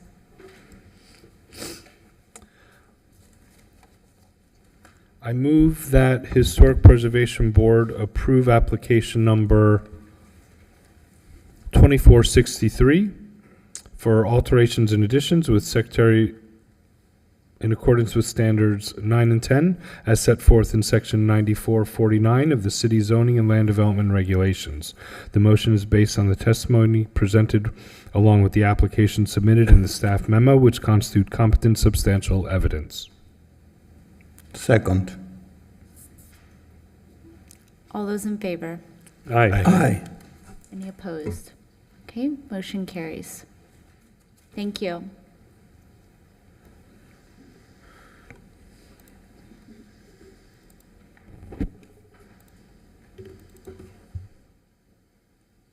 Our next case is 24-55, 2416 Medina Way. Good evening, everyone. Russell Rusicki, architect, representing the interest of Sarah and Rob Hilmer to do a detached structure. If I could remind you, we were here in August. In general, the comments were made that, hey, this is a visible to the street detached structure that you're proposing. It's quite open. We'd like you to study ways of enclosing it. We have done so in our presentation tonight. You'll see two iterations. The first one is our preferred iteration. We think it's lovely. The structure being 109 feet setback from the street. It has a considerable setback. What I failed to do last time during our presentation is make the case for how little visibility it would be as a detached structure. Just on the starting slide, you're seeing the density of this vegetation, and there's layered components with the street gate. They have kind of an arched garden archway wall beyond that, and as you see, at this elevation at the street and the sidewalk, you're much lower. The property elevates and then decreases as you go back. So naturally speaking, the detached structure is quite a few feet lower than even the driveway elevation. We're currently proposing the structure. It's being reduced, previously proposed, 717 square feet to a new 701.9 square feet. We have the streetscape elevation here. This is kind of bare bones. If you ask me, you're not seeing vegetation right now, but that illustrates the detached structure. If we look at the property survey with our overlay plot plan, you have the driveway at the front, which the photo depicted earlier. Seeing across, this is the driveway gate, and then here's the archway wall, and beyond that would be the pool, and then the setback structure at, again, 109 feet. Here's the layering of the streetscape to help in our proposed design for you to better understand what it looks like.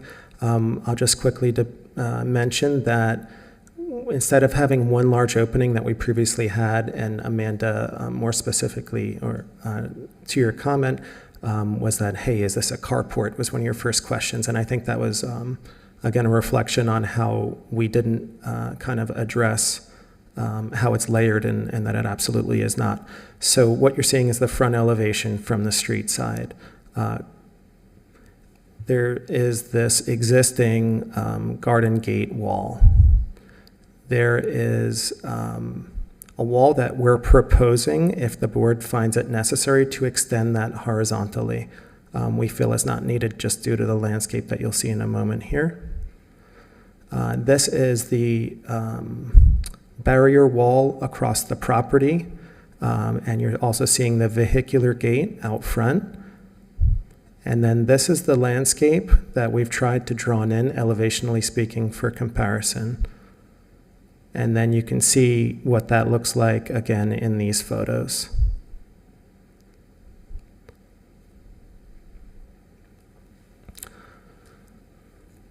The structure is a lot more enclosed than it was previously. So we actually have an arcade. We have 3 archways that help to buffer view of the structure with inside. We've also reduced it in, by about 16 square feet by making the outdoor shower off to the back out of view. So you get what I would say is a pleasant view through an arcade with the second story above. It doesn't look top heavy to me, professionally speaking. I think this is a much better design than the original design. The home is not a contributing structure. We are in the contributing district here, but this being a new detached structure to a non-contributing property. We decided to do a rendition here. If you can note, this is at the owner's request for oval windows at the second story, but we do have an alternate that we'd like to show you for consideration with casement windows that are more in line and matching with the primary residence. We think this arcade is beautiful, and it's also poolside. It gives them a little cover next to the pool. Here's some pictures of the existing home to see the features that we've taken. This home was beautifully done and added onto over the years, so we've taken cues from it because we think it was well done. And just to remind you, this property had a detached structure on it, which was added to multiple times, which is why it wasn't considered to be historic. But the property to the north of this is the original primary residence. So we decided to present design precedents. Amanda, one of your statements was, do you have design precedent for this kind of openness in the structure next to the pool in El Cid? And I had mentioned at the time I had seen a few, but I hadn't presented it to you. So tonight I'd like to show you a few that I felt were most relevant. So the neighbor to the north, you can see that they have this arch porch. Yes, it has a barreled roof over it, and that's single story adjacent to the 2-story detached structure there. Poolside arcade at 2305 South Flagler. Our design is at the bottom right. What I've seen quite commonly speaking is 263 Barcelona is where you have open foyers, screened enclosures typically, historically speaking, with the second story above it. I never once thought this was a top-heavy historic consideration. Even the neighbor directly to the south on Medina actually has an arcade structure as well to the primary residence. But our most close design precedent we'd like to share is 204 Sunset. It's a detached structure with an arcade that's lovely, adjacent to a pool with a second story, and this contributed to our choice of how we were to enclose it more. This is our material slide showing the Pella windows. We have the concrete roof tile to match the primary residence. And then we do have an exploration study. And again, our preference is to have the board consider what we've previously presented, but this is in case there's still objection remaining. We've done a different design at 737 square feet, which shows it fully enclosed as a detached structure. It receives a sliding door with flanked by single-hung windows and single-hung windows at the second story. To make this happen, the structure had to get a little smaller in both directions, and we carved out a space for some outside elements, including a shower and an ice bath and a sauna. So the structure got a little smaller, but ultimately speaking, we still like the cover by the pool. And then we have our previous application. If you'd like me to go through these drawings, I can. I'll just quickly state, you can see it was kind of like a largemouth, bass mouth kind of exposure to the front, which kind of threw Amanda off initially, and same to the side. But we've dressed it up, and hopefully you've been able to consider our updates for approval tonight. Thank you. Great. Thank you so much for taking all our comments into consideration, and the precedent imagery and just the thoughtfulness of the updated design. Thank you. Questions of the applicant? Okay, just one. Why isn't it on axes with the driveway and the arch gate? Very good question.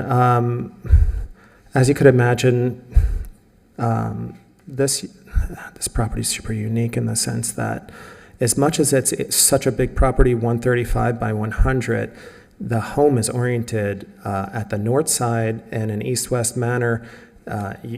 Just because of this, you don't get a wide yard feeling. So the detached structure finds its best place, in our professional opinion, off to the southeast with the minimum required setback so as to preserve the yard space.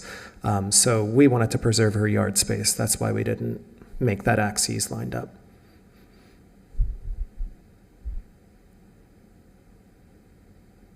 I see the offset you're referring to.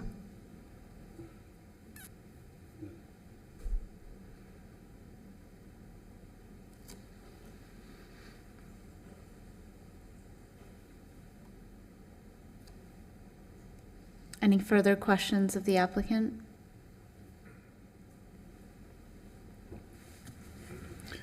So, okay, so that is the facade that looks to the street, right? Yes. Okay.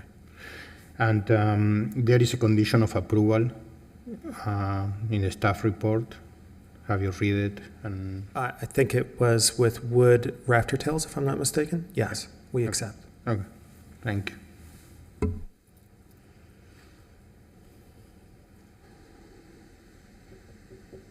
Any further questions? Okay, thank you. Thank you.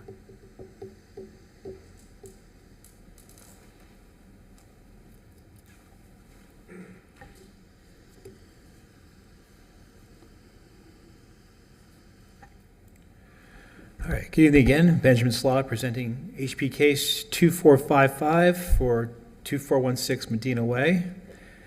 There's our aerial right there. And this is the site as shown. I did tour this site, and I can test the foliage remains exactly as is in these photos. Proposed two-story accessory structure and a pool cabana guest suite. This is the proposed site plan. The streetscape. This is our floor plan for the first and second story.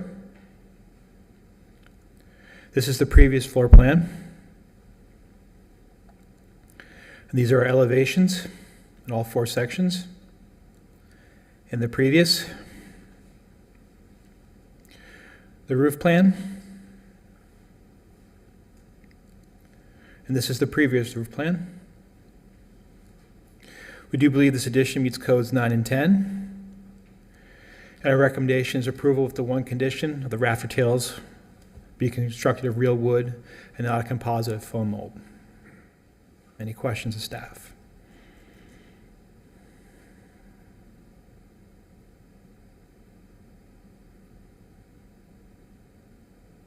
Do you have a preference on the windows? I prefer the original ones over the oval. Okay.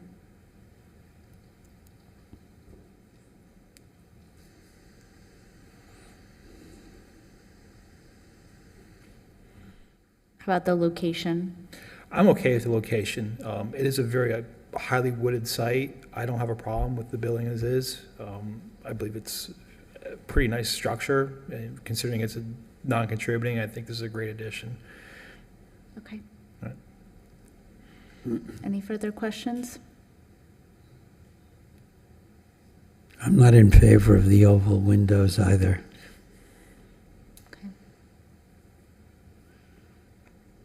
Okay, thank you. Thank you. Any members of the public that want to, yes, please. Either side. Okay. If you could just state your name and your address for the record, and before you leave, if you could fill out one of these to give to the clerk, please. I'm happy to. Mary Beth Mudrick, 416 36th Street, and an author of Federal Style Patterns, published by John Wiley and Sons. It's a pattern book of neoclassic architecture. I want to say, as someone who is avid and interested in historic preservation, in favor of those windows.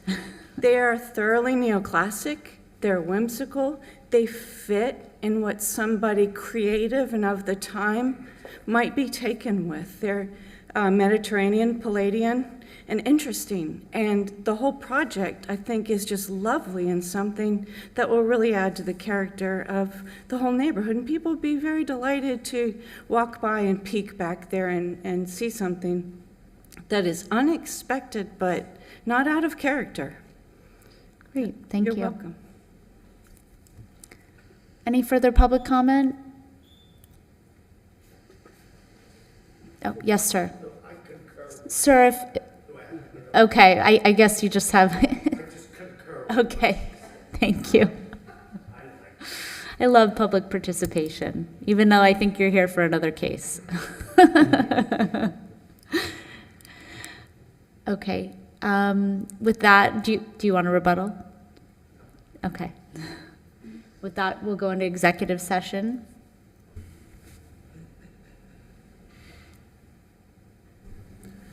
I think it was really helpful, the presentation the applicant did, showing how far back it was with the layers that we didn't see last time. It really changes things for me, and I do like this arcade. I think it looks elegant, and I'm happy with the oval windows as well. I think it's done really well. Great. I think that changed dramatically with these arches.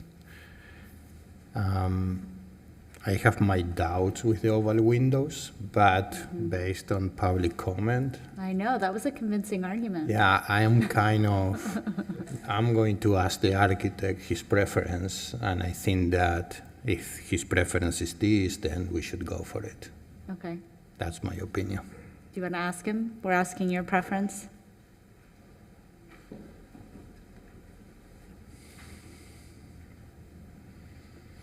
So I'm going to say this as a two-layered answer. Obviously, as an architect, I'm engaged to design for my client, but at the same time, I also hold and reserve my own opinion. So Personally, while I see this oval window more suited to colonial whimsical architecture, in my own opinion, I have seen it mixed into Mediterranean architecture as well, and specifically in West Palm. I haven't seen it anywhere else. So I would say it is certainly something for the board to consider. But my own take is I do like the casement windows that were fully muntined, personally. My client obviously prefers these oval windows, and I'm here to represent her interests specifically. So if she wants these windows, that I do have to say that I think they both look nice. Does that help answer? Thank you. Is she here? No, she's not. Okay. Thank you, though. I wasn't sure. Okay, thank you. Okay. Thoughts on the windows? My only thing, it wasn't even, I mean, I did give a thought to whether it was appropriate for the style, but just, it really changes the solids to void ratio. So that was my only kind of issue. I think that is much more interesting with the rectangular windows, with Yes. the casement windows. Give another. It feels more balanced, Mhm. because there's so many voids on the first floor. I don't know if everybody else feels that way. Would someone like to try a motion? Any other points you want to bring up, Mr. Murphy? I don't know if you want to talk about the location any further. Nope. Okay. Do we have are we approving one over the other? Not the windows. Wasn't there an option they spoke about with? Yes, you're right. I prefer the more open version. I don't know what option that is in our set. of plans Option or one. How to refer that, Option just one. option one. I don't know, I'm just guessing, because this is the main one you're putting forward, right? So the other one is, Okay. Then I will go ahead and make a motion to approve option one as presented. With either window choice, subject to the applicant and the architects, and subject to staff review. But with the triple arches and the more open ground floor plan.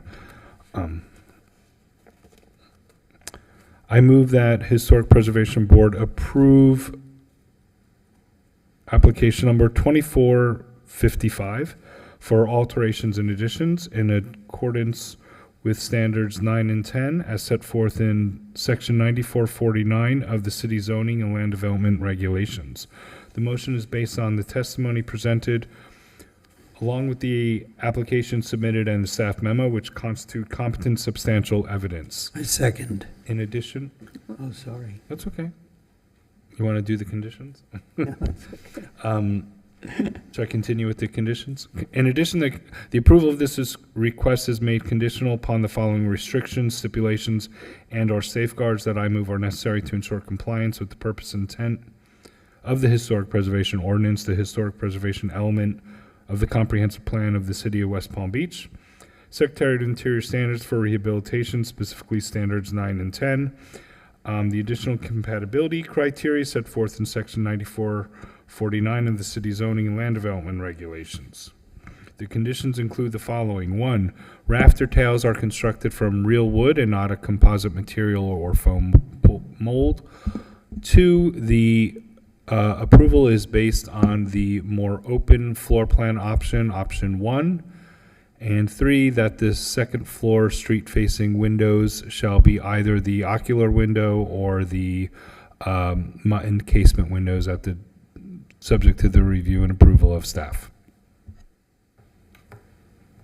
Now I second. all those in favor? Aye. Aye. Any opposed? Okay, motion carries, project approved. I don't have anyone who can run the meeting for me, so we have to take a 5-minute break. So apologies.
Okay, thank you, everyone. We're now going to resume the meeting with new business.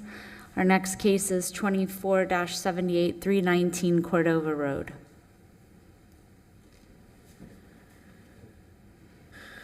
Good evening, Walter Hart Architect again. Okay, I'm here to present kind of a two-part project. There is an existing contributing primary structure that is proposed to receive some minor modifications, and a guest house structure that we unfortunately are going to have to ask to demolish, which is something that no one likes to do, but let me move through the primary structure and then we'll get to why we would need to request to demolish a historical structure. Okay, so just the overall site plan of the existing home, the survey and proposed plot plan. Right now I'm just going to focus on the main house, which is pretty much all existing to remain except for this proposed covered patio at the rear that's not visible from the street. Some existing photos of the structure.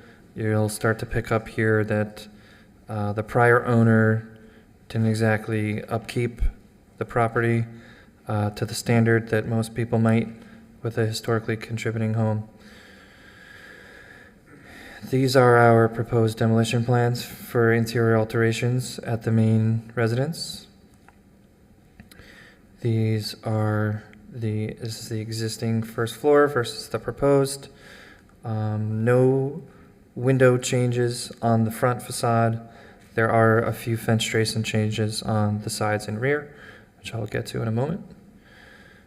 Proposed versus existing second story. Kind of keeping the bedroom count, just reconfiguring things. This addition was put on at some point in the past and wasn't really properly engaged with the floor plan. So again, sorry. This is a open balcony on the second floor that we are proposing. Back to that first floor, this is the area where we're proposing that covered patio. Existing versus proposed elevations. At some former point in time, someone not very well replaced the windows. They're a bit leaky and not exactly the most appropriate. We do wish to install more muntins on the glass, so we are proposing these arched windows at the bottom of this facade that are currently shown as single hung to be casements. We believe this was more in line with the original structure, what they would have had. On the second story, you'll note that we are keeping the single hung look, but since we are doing window replacements, it is a historical residence and the windows are small. The bedroom windows don't mean egress. So we are supposed to try our best to think of life safety first and provide egress windows. So we are requesting to change to a casement function. We are attempting to show a false rail and pattern that a single hung window would have. I will note that the client would like fully mounted casement windows. So if that's something that the board would even consider, he'd be happy to fully mount in all of these windows. If not, I'm going to proceed as we turned in. The east facade, we reconfigured minor window openings. We maintained an existing French door at the first story that leads to our covered patio. We wish to match that French door at the second story to lead to the open second floor balcony. On the north elevation, which is the rear, again, here's our covered porch. We are proposing to trade a French door for some windows in interest of improving the kitchen layout. There's a lot of circulation going on in the kitchen, not enough counter space. The west elevation, again, just very minor fenestration changes, looking to infill a few window openings. to accommodate our floor plan changes. Here's our window schedule and section, just matching the floor height that exists for our covered patio. We do intend to use these Pella windows, which are approved even at a federal level for historical rehabilitation projects. We really think they look great. Okay, so moving on to the demolition of the accessory structure. This is the pop-up page. You should be surprised to see that this single-family residence, what historically has been and what it should be, single-family residence, is listed as a multifamily property. This is the pop-up page for the accessory structure. Again, with that same use. This is a pending application that was turned in to demolish this existing 2-story wood frame accessory structure. So, first and foremost, the structure was originally a garage or carriage house. You could see in this photograph, there's very clearly was supposed to be 2 garage doors or carriage doors at the lower level. This structure has been modified to a point where, in our opinion, the original use and aesthetic is no longer even recognizable. There are a multitude of doors that lead to apartments. The structure has largely been abandoned. I'm not sure when the last time someone occupied the space, but it is rather hazardous. Having visited it myself, it was very unsafe to be in. Structurally, you could hear creaking and cracking, and you could feel the wind blowing. You could see the sun. You could see the moisture infiltration. The structure is really beyond a point of salvation. This is an addition that was at some point also added to the structure. This is some photos of the rear where you can see that the stucco is badly deteriorated. As you can imagine, all the wood framing on the opposite side of this wall is all rotten. Portions of the stucco had begun to fall off this house. Again, just to reiterate, our client has recently purchased this property, very interested in trying to do everything they can to save the main house. They received multiple professional evaluations on what to do with this guest house structure, and all signs are pointing to it should be torn down. So I'll continue to, this is a window that's obviously completely rotten out. It seems that they've been left open. You have open floor cavities with leaking plumbing, ruining the structure. You can see where other former fenestration has been filled in over time. Mismatched plumbing fixes that are not code compliant or even watertight. You have the stucco failing on the inside of the home. While this room may look somewhat habitable, the ceiling is actually falling in the back corner. This is the picture of all the stucco that's been falling off the house. You can see through the roof here. In addition to our professional evaluation, we reached out to 2 more structural engineers and a mold specialist, whom all essentially came to the same conclusion. The structure is severely deteriorated. It's full of mold. There are termites.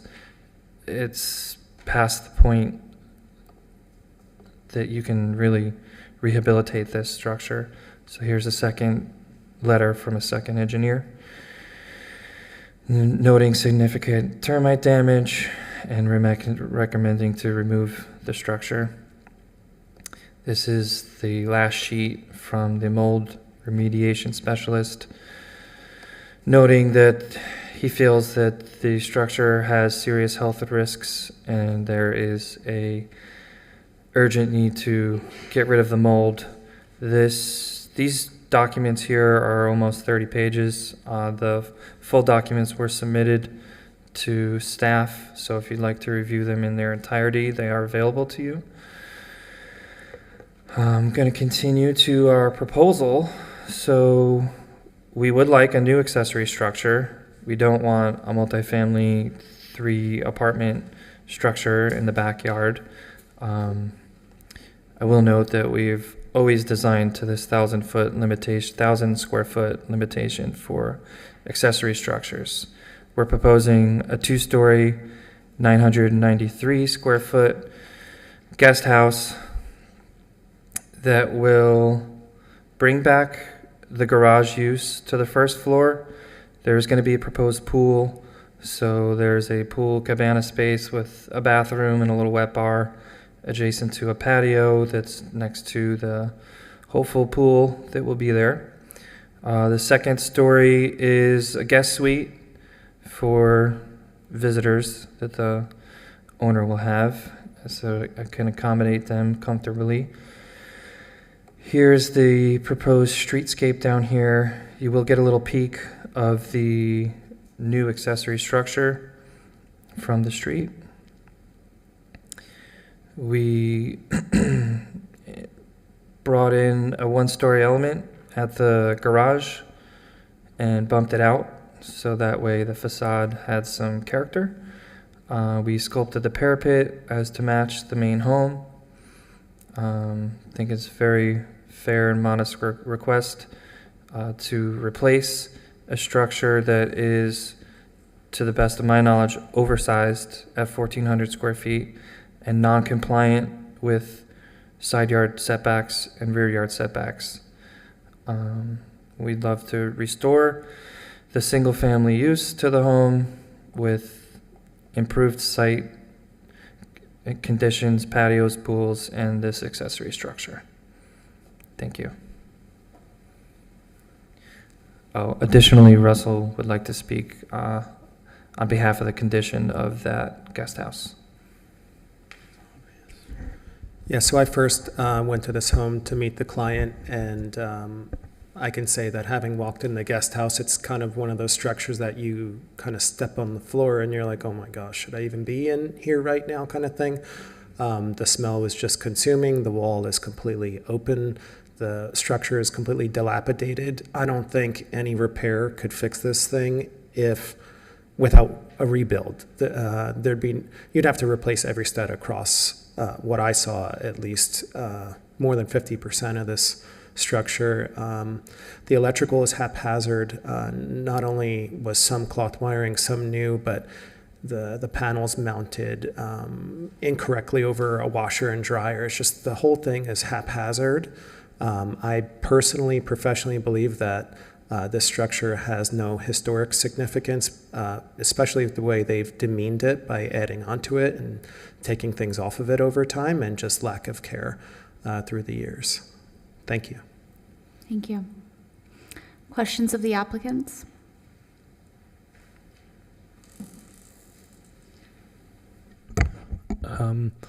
What was your thought process in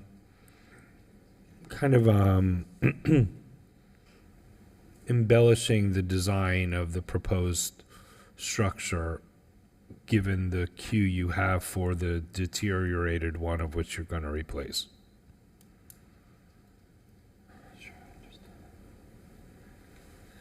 I think if I understand your question correctly, you're trying to say, how does the new structure play into what was previously there in its historic significance? Is that what you're asking? No, I mean, you've designed this accessory structure in a departure from the structure you're replacing, which has some design elements. Okay. Why did you choose to not try to evoke the replacement? Okay, yeah, great question. I mean, we tried to pay tribute to what once was by having the garage restored and to try to bump it out to give appearance of a single-story element at that location. As far as a structure being detached, it does find its same place where it previously existed. Obviously, we can't exceed the 1,000 square foot threshold, so the size is dictated to be smaller. The parapets do lend resemblance to the primary home with the way they're shaped and sculpted and curved. Honestly, a little unique, if you ask me, so we decided to keep that unique parapet sculpting.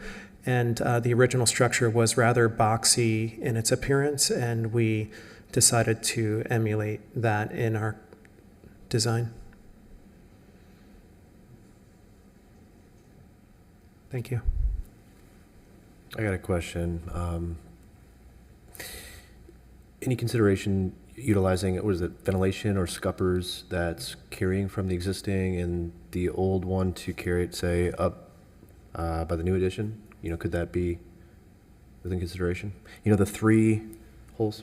Yeah, we're happy to incorporate those vents. They'd be purely aesthetic at this point, but yeah, they would probably be a good addition to this. Thank you.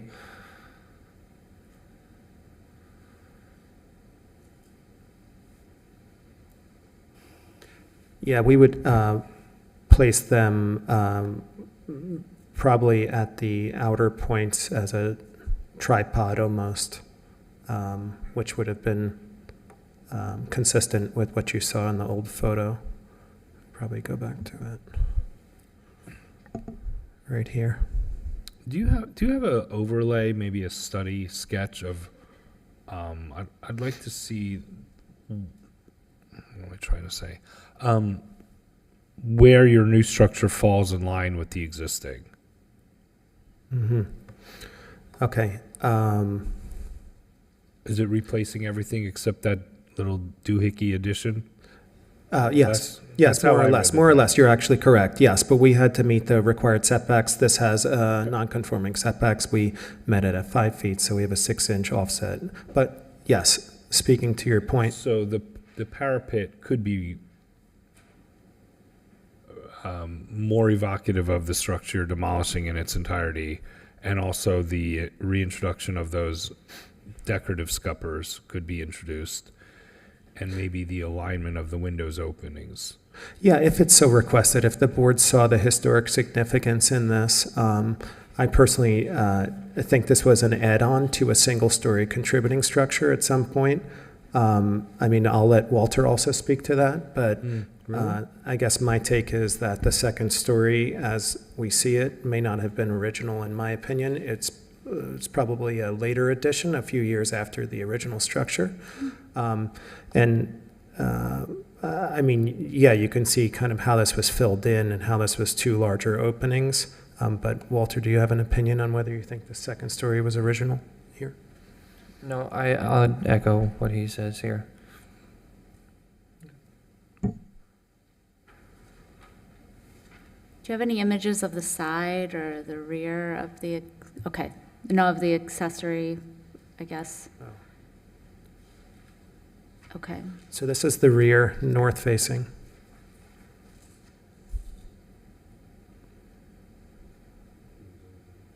I mean, yeah, I respect your judgment on the sense. If you guys find merit in the architectural style of what it previously was, we could, of course, emulate the parapets if you found it important. I think that makes us feel better about granting a demolition, if that's where we're going. We would understand.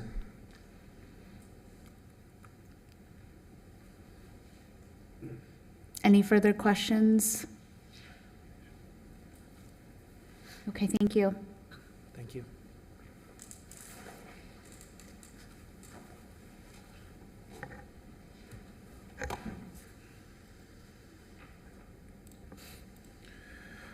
All right, good evening again. Benjamin Slaw presenting HPB case 2478, additions, alterations, the demolition and contributing structure and new construction for 319 Cordova Road. This is our site plan, our aerial. This is the request. the proposed site plan, the streetscape. This is the floor plan as proposed, highlighted in, I guess you could say that as pink, are the changes and alterations to the primary structure on the rear. I believe without the proposed demolition of the accessory structure, this would qualify as a level 2 staff review. These are the elevations.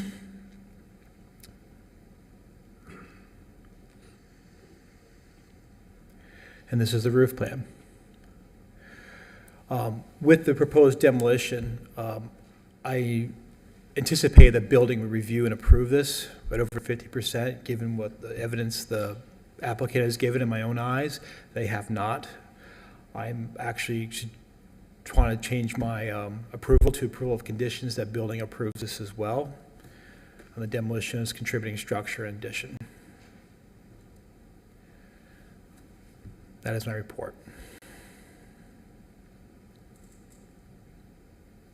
Can you say that one more time? I want building to weigh on it to make sure this has to come down. Okay. A building official. I've made several requests. They're just overwhelmed right now. Mm-hmm. But I'd like to condition this approval based on their decision that they accept that this building should come down. Can we do that, or do we have to defer? Oh, I think you can condition it. Okay, that it only can be demolished if the building department signs off, or the building inspector? If that's what you want to do, you can condition it that way. I mean, you don't have to defer to the building official, but if we play that out, what happens if they say it can be salvaged? Do they have to come back with a new design to rehabilitate the building? yes, they would have to come back and present the design, and you would have to sign off on it. Okay. It changes to me what historic materials would be lost. If this building is considered lost, then we're not losing historic materials. If building can be saved, then obviously we're going to lose over 1,000 square feet of Ben, do you have any idea when that's going to be by the building I made a official? request when this application was first submitted, 3-4 weeks ago. So my idea is, I have no idea. But senior management knows in planning and zoning, and hopefully this will get done as soon as can. Okay. Any further questions of staff? Okay, thank you. Thank you. I have one public comment card, Douglas Taylor.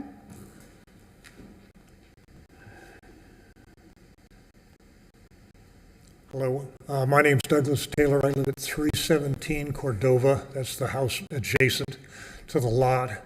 I'm happy to see the house going under some construction. It's been an eyesore in the neighborhood for years, so it's sorely needed some repair. So I'm delighted to see somebody undertaking it. I personally thought about buying it and renovating it, and after looking at it, I can tell you it's in worse shape than the pictures even show. And I didn't even want to undertake it. I'd already done this once, and doing this one is even worse than my house, so I figured it wasn't worth it. So I'm all in support of any renovations that goes on here. I would add one comment from a historic standpoint, because I had some of the same issues when I renovated my house. The carport is not an original carport. It was added much later. It was added after 1974, because when I went through and looked at the house, you could see the barcodes still on the lumber that was used on the carport, and barcodes weren't issued until 1974 on products. So it's definitely not an original carport. So from a historic standpoint in the neighborhood, since it's so visible from the street, I think it'd be better to remove the carport and not put it back up, because it's collapsing anyway. So from a structural standpoint, it's not even safe. And that's it. Thank you. Anything on the accessory structure, whether we should approve demolition? Just personally, I had my contractor come through, and we were seriously going to buy the house. I mean, that was very serious consideration. And after I talked to him, there are just so many surprises in redoing an old house like that. his recommendation was not to do it, because, you're looking at least $2+ million to do this. I would recommend the demolition, just because I would tell you in another 5 years, the main house couldn't be salvaged. I don't think you can salvage the back house, really. It's extremely complicated to do that. I mean, I had to do part of that when I did renovation, and it takes time and it's costly, and I don't think you add any value to that. I think you can put up a new structure in the back, and as you mentioned here, James, put some more accessories on the front to make it, whether it's an eyebrow or whatever, you can make it look a little bit more tied into the front house, yeah. Okay, thank you. Okay, bye. Any further public comment? Okay, we'll go in, would you like a rebuttal?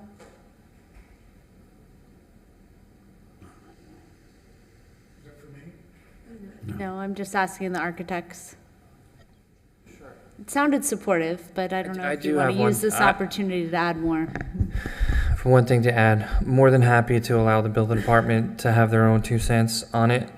I would just like to say that a lot of times the building inspectors and code officials are not registered design professionals. Here you have 4 registered design professionals telling you this thing is not salvageable. I would just like to make a quick statement that the building official that has been contacted by Mr. Salata is and has been to this property, and he has walked through that detached structure. The owner, when he first purchased it,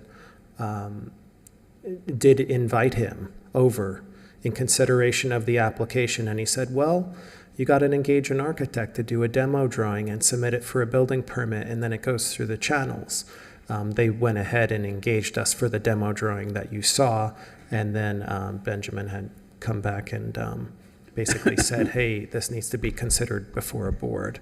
And that's where we got involved a little bit further. But the chief building inspector has been to this property, and I would guess that he remembers it. Because it wasn't more than, call it, 3 to 4 weeks ago. Thank you. Okay, thank you. Do you have any opinion on the comment regarding the carport? The carport is in pretty bad shape. From what we've seen, it is not original, no way, shape, or form. It was totally an add-on, and I believe the owner is actually interested in removing it. We didn't want to complicate the application by adding to it. I don't know where we will proceed. I think we were waiting to see what would happen here tonight before we started to talk about the carport, but I don't know if you have anything to add, and the owner's wife is actually here, so I don't know if she would like to chime in on keeping it versus demolishing it. Yeah, I could personally say I know the owners have asked me about including in the application. I agree with Walter. I made the recommendation of not making this more complex than it is. But in the sense of the structure in and of itself, it's sitting on posts that are sitting on concrete walls that are not original, and these posts are already flared out. They're teetering. That roof will, without a doubt in my mind, come down in a strong wind event. So whether we request to remove it or whether it falls on its own, I mean, I guess that would be the question. But I could certainly say that if the board was okay with us removing that structure, we would gladly accept. Okay. Well, you'll likely lose that setback, though. For the removal, you'll lose that non-conforming setback for the carport. That's correct. We recognize that. Okay, any further public comment? Okay, we'll go into executive session. Do we have to do the motion for the demo separately? Yes. And should that be done first? Yes. Does anyone have discussion on the demolition? I mean, it's never easy to approve a demolition, but I do think there's substantial photographic evidence. It has been altered significantly. And there are 2 engineering reports. I don't know if, Yeah, that is what I was going to say. I mean, usually we request professional reports, structural engineers, and we got it. I'm comfortable with making a motion to approve the demolition and then we can have a separate discussion on the design. Okay. I move that Historic Preservation Board approve application number 2478 for demolition in accordance with the demolition guidelines as set forth in the Historic Preservation Ordinance, Section 9449 of the city's zoning and land development regulations. The motion is based on the testimony presented along with the application submitted and the staff report, which constitutes competent substantial evidence. do a second. Second. All those in favor? Aye. Aye. Any opposed? Okay, motion carries.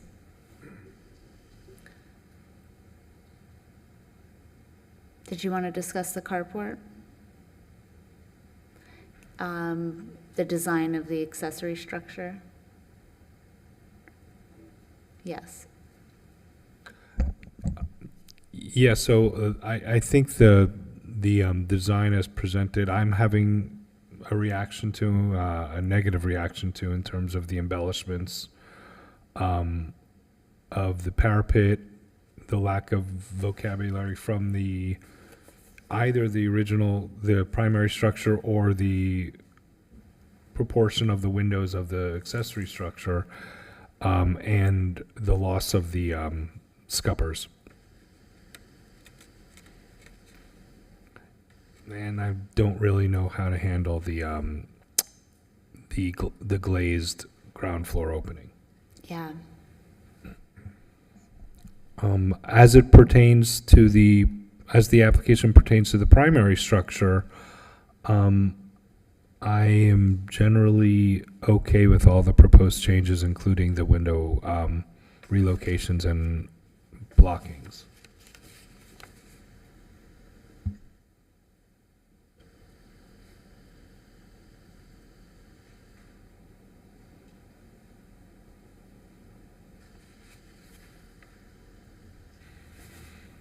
Yeah, I agree with all of it.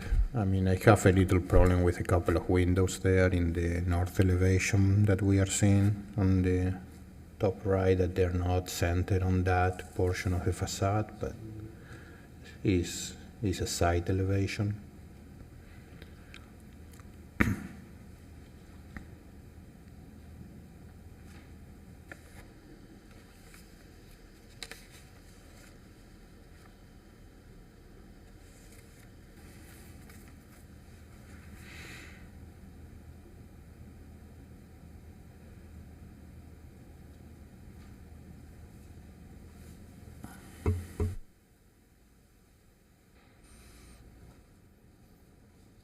There's a window in the back.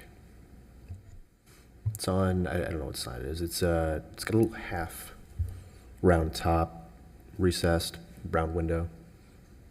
What's your initial reaction to that look? To me, it's a little elevated. I like it. You know, of course, adding the scupper is fantastic. You see the side? There's what slide are we on? 165.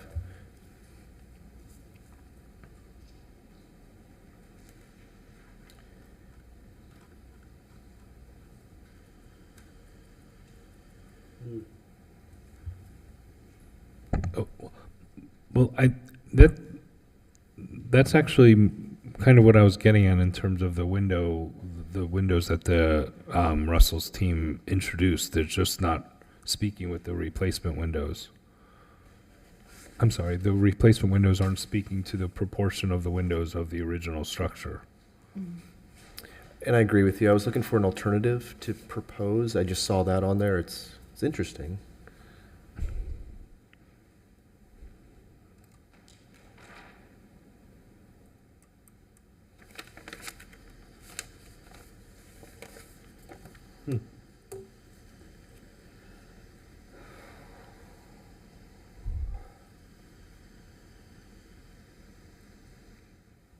Russell, do you think that's an original window?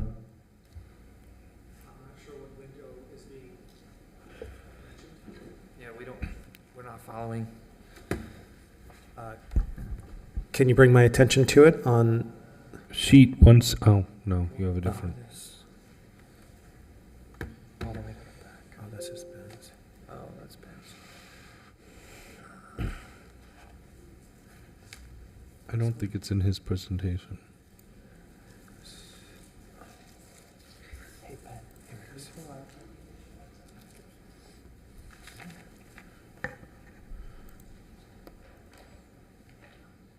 What's the collapse? This is yours right here, right? No, here. I bet it is. I don't know why it collapsed, but it did. Okay, there you go. That's okay. Here. He's saying that. Yep. Yeah. Well, I tried to zoom in on it.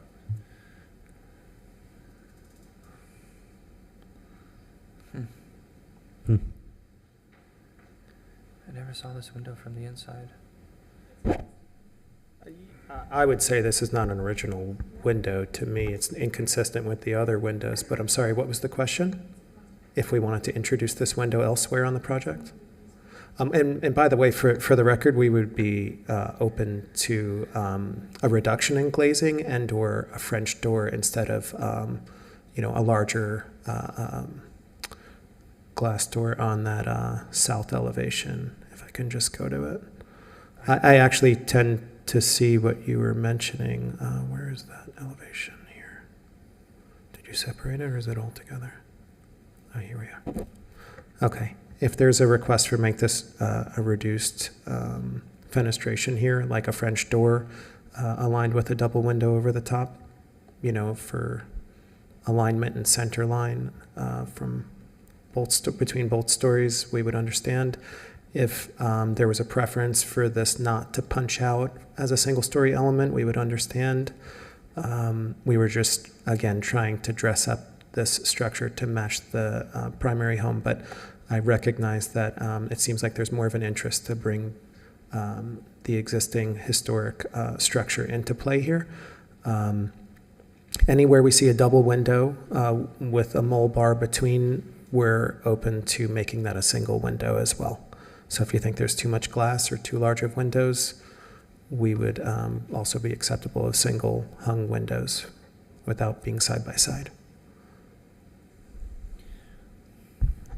Sorry, Mr. Waters, in regards to the window that you've brought to our attention, the owner has grabbed my attention from the audience there. She wishes to confirm that that is a faux wood replacement window. It's not original. There's not even glass in it. It's actually got plastic in it. So that's that.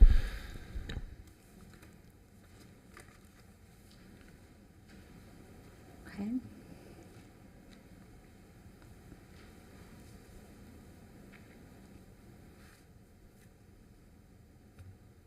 I think we often approve French doors in this type of setting, and I'm okay with that. I think the proportions, should they perhaps match the carriage style doors, or? Mm-hmm. It's a lot of conditions. Since you made the first motion, do you want to? Okay. Unless there's a further discussion. It sounds like they're agreeable to.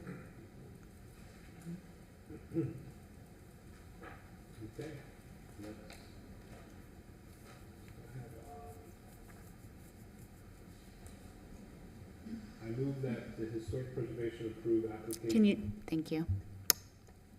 I move that the Historic Preservation Board approve application number 2478 for alterations and additions, new construction, in accordance with standards 9 and 10 as set forth in section 9449 of the city's. I'm sorry, I'm reading from the wrong section. I move that the Historic Preservation Board approve application number 2478 for new construction in accordance with the Secretary of Interior standards for for rehabilitation, specifically standards 9 and 10, as well as the additional compatibility criteria set forth in the Historic Preservation Ordinance, Section 9449 of the city's zoning and land development regulations. The motion is based on the testimony presented, along with the application submitted and the staff report, which constitute competent substantial evidence. In addition, the approval of this request is made conditional upon the following restrictions, stipulations, and/or safeguards that I move are necessary to ensure compliance with the purpose and intent of the Historic Preservation Ordinance and the Historic Preservation element of the Comprehensive Plan of the City of West Palm Beach. Secretary of Interior standards for rehabilitation, specifically standards 9 and 10. The conditions include the following: that the ground floor glazing be reconfigured to a French door style proportionate in scale with the proposed carriage style overhead door, subject to the review and approval of staff. That the projection of the ground floor garage be eliminated and that element be flush.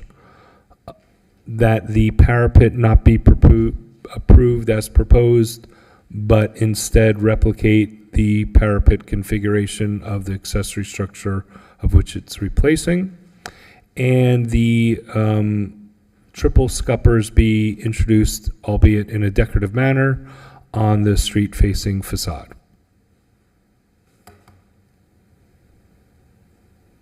Anything else about the window locations or the proportions? Was that one of the issues? On the second floor? Was it on the main structure? Which was the one that, I know we just talked about quite a few things.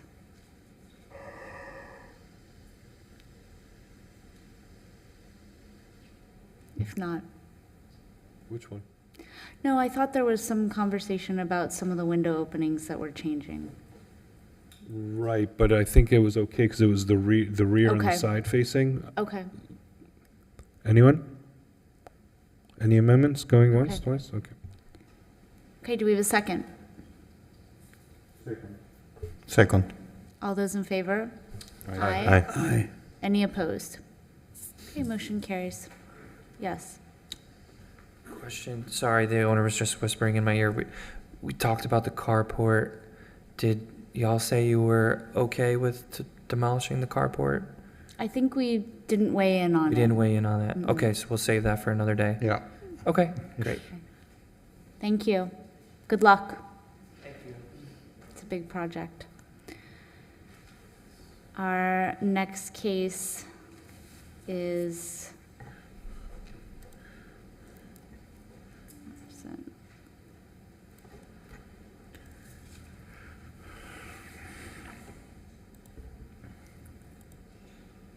case number 24-76, 719 Palm Street.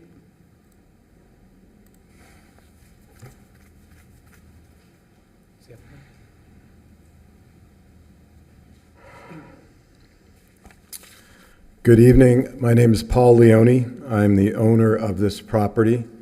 And I know some of you up on the dais here. I don't know all of you, and I just want to introduce myself also, and you'll understand why, I hope, in a moment. I have been employed by the Breakers in Palm Beach, one of the most historic properties in this state, in this country, for the last 40 years, and the last 30 as their president and CEO. And I've spent a lifetime restoring, preserving, and improving one of the great assets in this state, and again, in our country and in our business. Point of that is just to say how much I appreciate the work you're doing in West Palm Beach, and how much I respect and appreciate preservation. I bought this home a few years ago for my son Ben, who is living in it with his fiance. And we made improvements to it, including putting impact windows and replacing all of the windows in the existing locations for the home. and it has an enclosed porch. I don't have a presentation. I'm going to refer you to the staff's presentation, which I know you've reviewed and you have in your presentation. But the home has a small enclosed porch on the front of it, and it has 5 or 6 openings and a door on that porch, screened openings. You cannot see any of the openings because of the style of shutter. It's an awning shutter where when you look at the elevation, the front elevation of the home, you can only see shutters. You can't tell whether there's a window or a screen behind the shutter. And so we propose to install impact windows on that porch. It's a very small home. It's 1,240 square feet. No accessory structures in the back, no garage. To be able to, in inclement weather, heavy rain, heavy wind, and on the occasion where we have some cool weather down here, which we all know is not that often, to be able to close the windows, whereas most of the time the screens would be open. We think the improvement is significant because it allows us, it would allow the resident to get better use out of that space.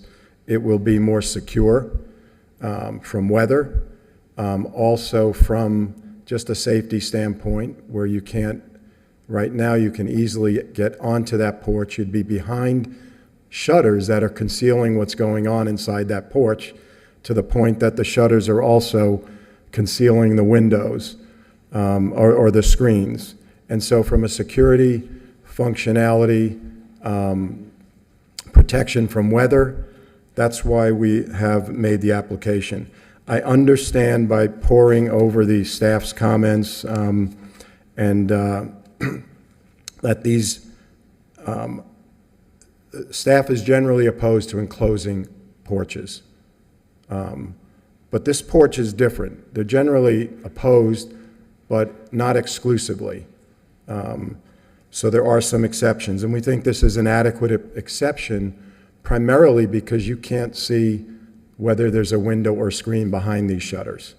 Okay, so we're not changing the view of the property from the street, and we've already made significant restoration, preservation improvements to the property. And I have to say, having sat here for 3 hours, I feel like this is the most insignificant thing you all have reviewed already tonight, and I don't know what's left on the agenda, but it is very significant for me, not only because of the reasons I cited, but I don't want to disappoint my son. So that's my presentation. I'm happy to answer any questions. Thank you, Paul. Questions of the applicant?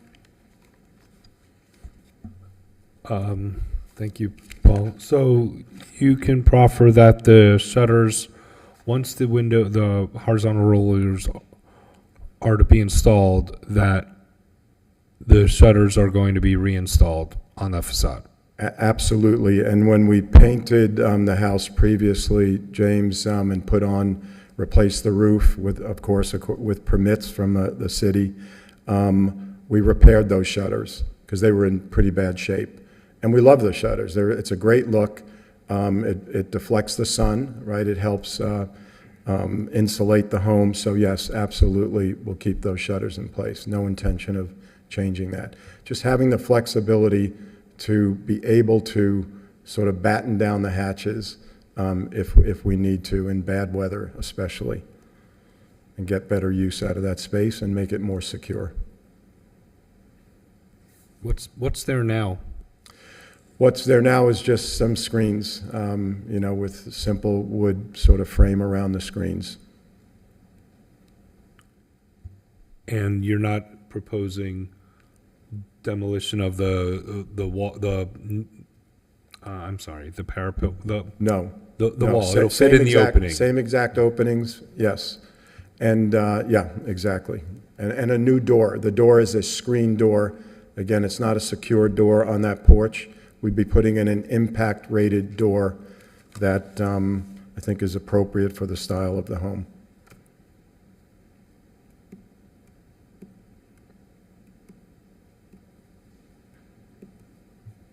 Any further questions? Let's do it. Thank you. Yes, thank you.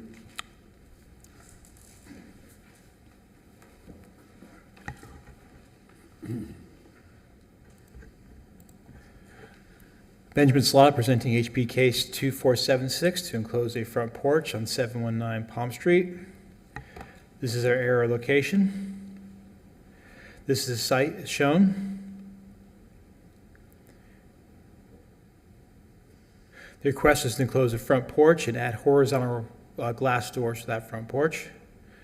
This is the streetscape and the floor plan. There were some issues how this was presented to staff. There was 5 permit submissions where comments were never addressed, and actually 2 certificate of appropriate applications, this being the second one with almost identical. And once again, comments were addressed at any point of the staff during sufficient reviews. There was questions about whether there were existing windows in place. It wasn't noted at times. But that being said, the applicant wants to include the shutters, put casemate windows in at a house that we describe by our own design standards as not recommended. I believe I have those right here within our 2005 design guidelines with the prairie style porch, that porches are not recommended. It should be at least intrusive as possible.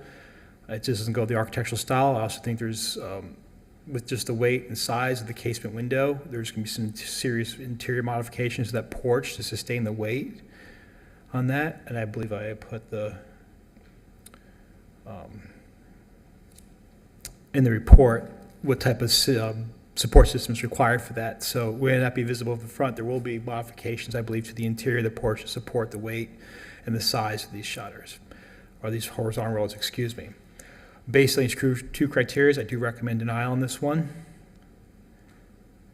I'm here for any questions. Thank you. Questions of staff?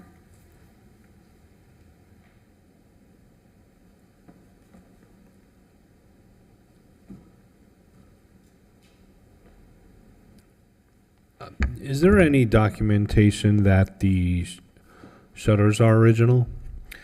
I have yet to see it. When I pulled up the green card, it showed it as a porch existing from 1962. I found no file photos that old that shows that they're original. Is there a 100-year-old shutter possible? I do not know. Considering our environment, whether we replaced it sometimes, I do not know either.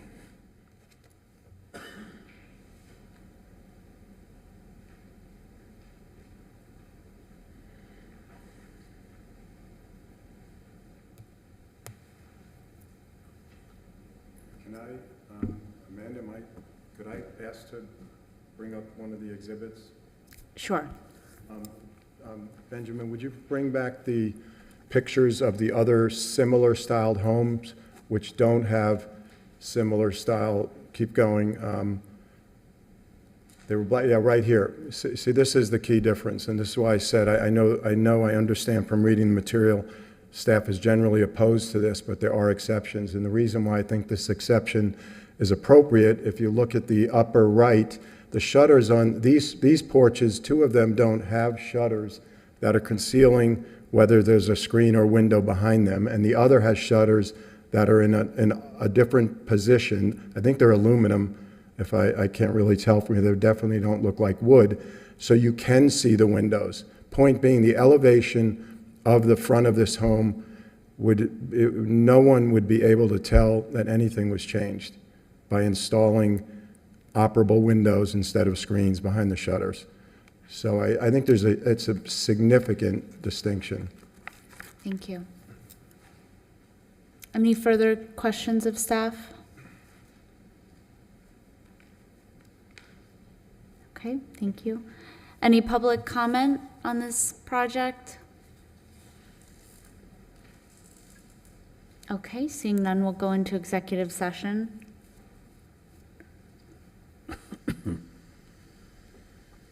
I'm trying to recall if I've seen these shutters before. It's definitely, I think, a unique feature to the house.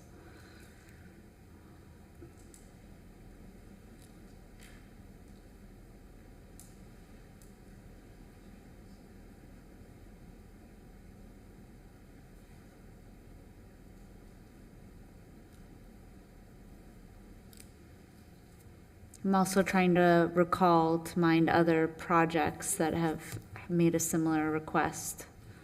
And I think it's gone both ways, you know, it's based on the individual case, and I do think this merits further discussion given the shutters.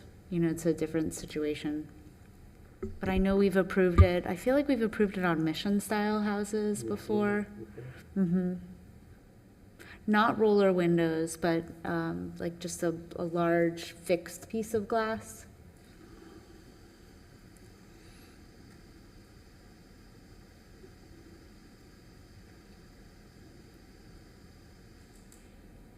So there's still that transparency.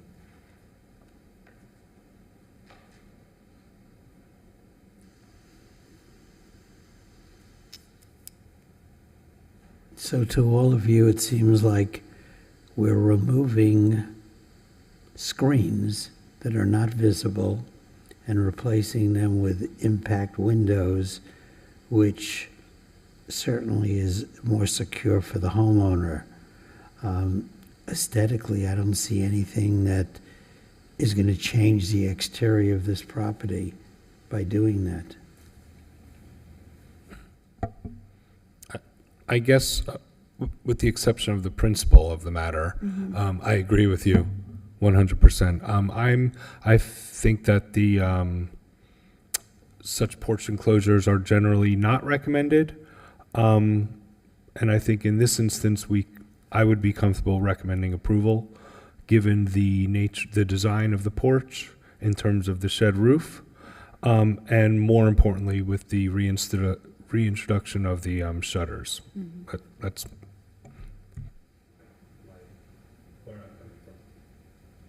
I mean, I can see your point.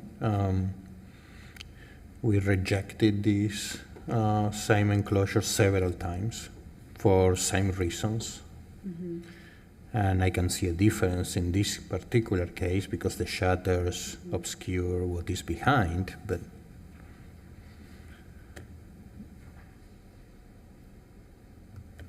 it's a difficult decision.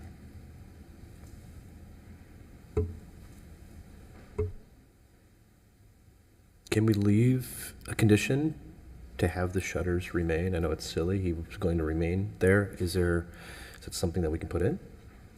Yeah, that they must be, I guess, reinstalled after the windows.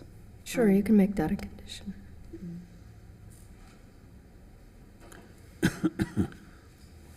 And even usually we don't recommend sliders anywhere, right? But in this case, if we want to put casement have to swing out, so will conflict with the shutters anyway, right?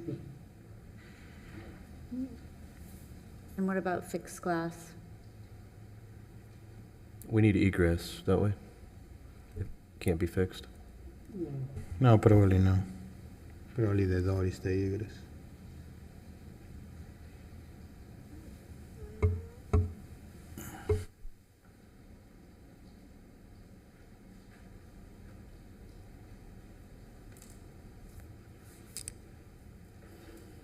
I'll go ahead and try a motion.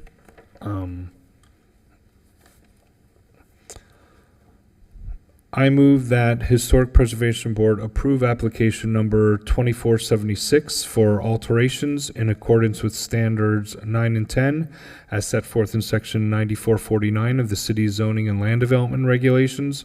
The motion is based on the testimony presented along with the application submitted, which constitute competent substantial evidence. In addition, the approval of this request is made conditional upon the following restriction, stipulation, and/or safeguard that I move are necessary to ensure compliance with the purpose and intent of the Historic Preservation Ordinance, the historic preservation element of the comprehensive plan of the City of West Palm Beach, the Secretariat of Interior standards for rehabilitation, specifically standards 9 and 10. The additional compatibility criteria set forth in section 9449 of the city's zoning and land development regulations. The conditions include the following: that the existing porch shutters be reinstalled after the installation of the proposed horizontal rollers. Do we have a second? I second that. Okay, all those in favor? Aye. Any opposed? Okay, motion carries. Thank you very much.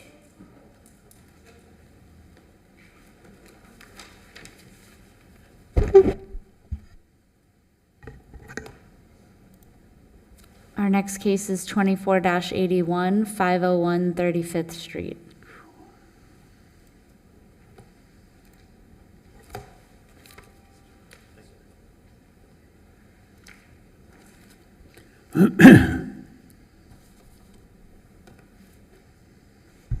Good evening. I'm Patrick Mayfield with Daly Jansen Architects. I'm here with my principal, Roger Jansen. Thank you all for your time this evening. I know it's been a long evening, so in the interest of time, I'll try to be brief. Thank you for the opportunity to present to you tonight our proposal for new demolition and new construction at 501 35th Street. We're here on behalf of our clients. This will be his new family home. To give a little bit of the context of the neighborhood, the site is located at the corner of 35th and Spruce Avenue on a corner double lot in northwest of that intersection. The existing home on an accessory structure is a mid-century design, circa 1945, I believe.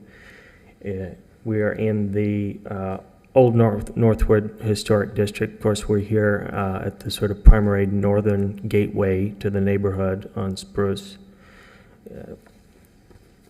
This house is confirmed, listed non-contributing per the March 18th, 94 National Register of Historic Places report.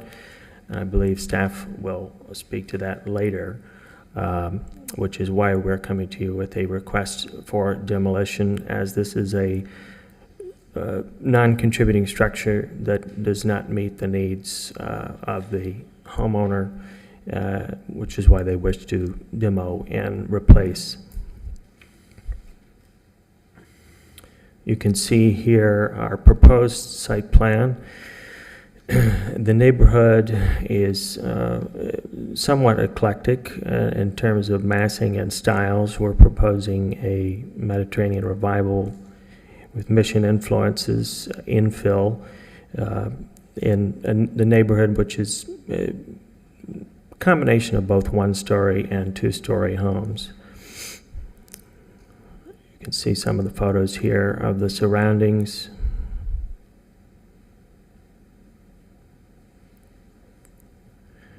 You can see the images here of the existing residence, which again is technically mid-century design. We feel that the building itself and the accessory structure do not add much value and character to the neighborhood and is in significant disrepair. There is actually a number of open code enforcement issues on this site, which we've been dealing with contemporaneously and have been working with the city to remedy over the last 2 months. The existing survey of the property combined, the two one-story structures are roughly 2,350 square feet. This is our site plan of the proposed project, which we felt it was important to be in deference to the neighborhood and creating a sort of L-type structure that with the entry not favoring either 35th or Spruce. We wanted to, in a way, create a sort of public entry space, this southeast quadrant of the site, that relates to the private public park opposite diagonally across the street, which has the the clubhouse for the neighborhood association and a quaint park there. So we wanted to make that sort of formal hearkening to that across the street. But it's a relatively simple massing, a two-story L-shaped with the garage, which is accessed from the alley on the rear. There's a series of loggias and pergolas that are connected to the primary. These are uncovered spaces.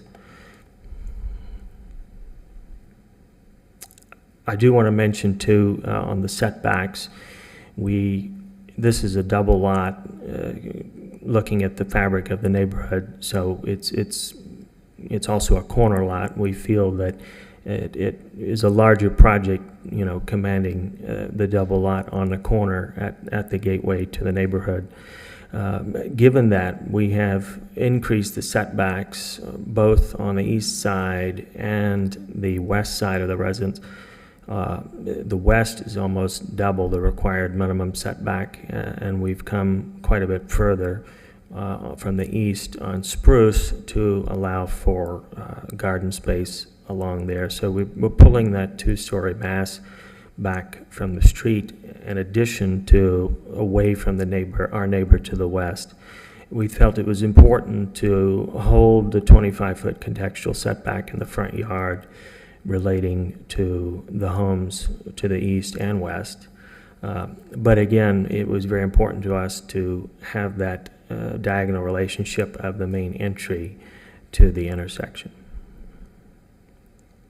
There's a rendering of the project from the intersection. You can see the material palette we have here. We're proposing a clay barrel tile roof, French casement windows, and French doors. Those will be all aluminum windows with decorative shutters. We will have pulled stucco cornices and details surrounds the entry, which is a rounded element here. We are accenting actually with a Chicago brick cornice to give it some hierarchy. The entry door here will be solid mahogany with a brick surround and a stucco belection surround that's kind of flowing out into that garden space with a little fountain just at the front of the steps there.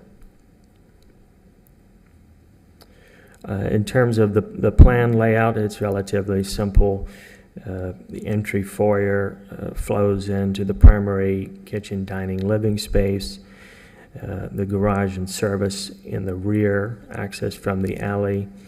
The western wing of the house composes of a small library and a family room, which both access to the loggia, and then there's the cabana for the pool in the rear. Upstairs, the western wing is predominantly the master suite, and there are 2 bedrooms. Over the garage, we do have an in-law suite, which we wanted to kind of break the massing down between the primary and this in-law suite. It's accessed from the rear via an exterior stair up to an open porch, covered porch, with a bedroom suite upstairs. And these are the elevations from the street. We wanted to keep the fenestration relatively simple and organized with a combination of French casements and French doors. There are some single casements as well. You can see the 2 loggias, pergolas here. Just note that the cabana is actually flat by the pool, whereas the framing for the pergola is actually on the rake at this loggia, which engages the wall of the 2-story mass. You can see it here again in this rear elevation. This is the rear elevation from the alleyway, the cabana. It's looking in the opposite direction. Well, this is just an enlarged detail of the front entry.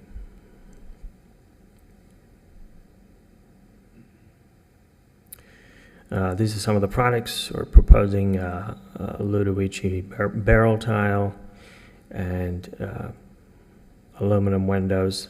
We have the window product here, which will be custom painted in blue. And we want to bring up, we know, and staff will speak to this, I'm sure, we received several letters of concern from individuals in the surrounding neighborhood, speaking to a number of items, the first being there's some confusion whether this house is contributing versus non-contributing. I think there may be some erroneous records that and staff will clarify that this is surely a non-contributing structure. I'll let Ben address that separately. But in terms of just the size and mass, again, we are in a double lot on a corner. So, you know, we took the time to go through the neighborhood and look at sort of all the homes in the district that command a similar location and hierarchy in the neighborhood, and find that we are quite compatible with what's existing and what has proliferated historically. You know, we're roughly 4,500 square feet. There's a number of homes on double lots that exceed that by a lot, and this is just kind of going down many examples here of homes on double lots on the corner that are in the same range, size and massing, two-story. And I think that that's important, and I think that that kind of lends character to the neighborhood, that you have these kind of prominent waypoints at the gateways, if you will, into and out of, and they kind of hold the street and command a presence dissimilar from the mid-block lots. I'm just scrolling through all of these here, just to illustrate that there is quite a number of these that are commensurate with the size and scale of project that we're proposing tonight. With that, I'll open it up to any questions. Questions of the applicant?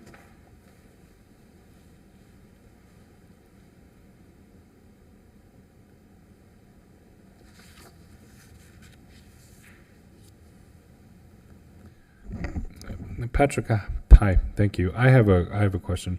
It seems that the impetus of the design starts with the pronunciation of it being a corner house and its particular relationship with the Catty Corner Park. Was there another design scenario where that wasn't pursued? There was not. We certainly wanted to prioritize the sort of opening of that front quadrant to the neighborhood and establish that relationship with the park across the street in a way as sort of hearkening to the neighbors. And it was also important for us to retire the existing curb cut on 35th and move it to the alleyway. Sure. Can you show the rendering again?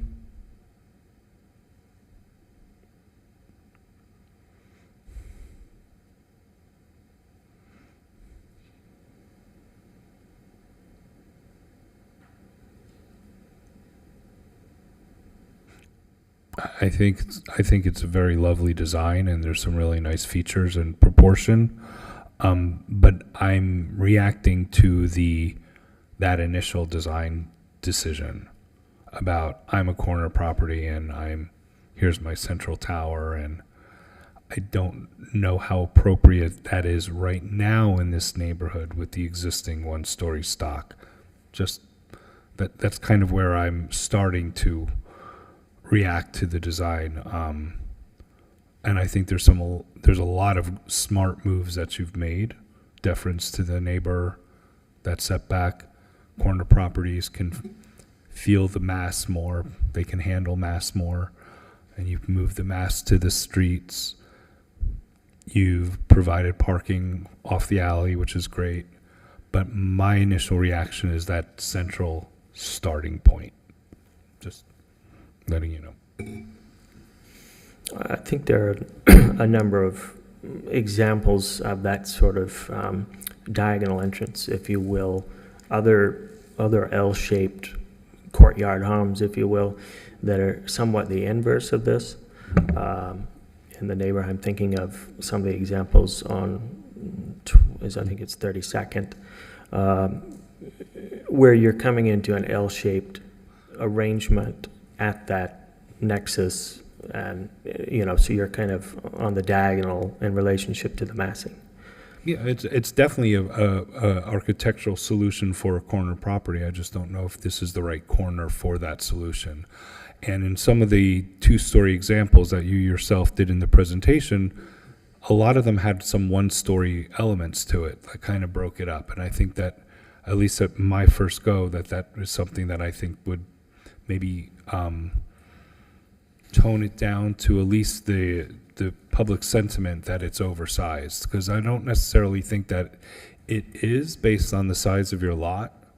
I don't think it's really fair to say that it's, while I don't fully endorse the idea of zoning entitlements, the zoning allows you to build a structure, but I think there's some design decisions that were made that I think overpronounces this house right now in this immediate context. I agree. That was the main element that jumped out at me, is feeling discordant, and I don't think that your precedent imagery really made a case for that tower element, and I do think it makes it feel much more imposing on the street. But I agree, if you can redesign that section of the structure, perhaps making it a one-story element, I think that you're on the right track with everything else, and I appreciate the thoughtfulness, and I think that's just the main piece for me that is not a good fit for the neighborhood. Do you think maybe just reorienting the directionality of it towards perhaps 35th to bias the primary street, not Spruce? And the issue with the tower is it's serving as the primary circulation. Mm-hmm. So it would be challenging, and right now the cornice lines are matching. They have the same pitch, the same hip pitch. It would be problematic to make that a one-story element. We'd have to relocate the circulation.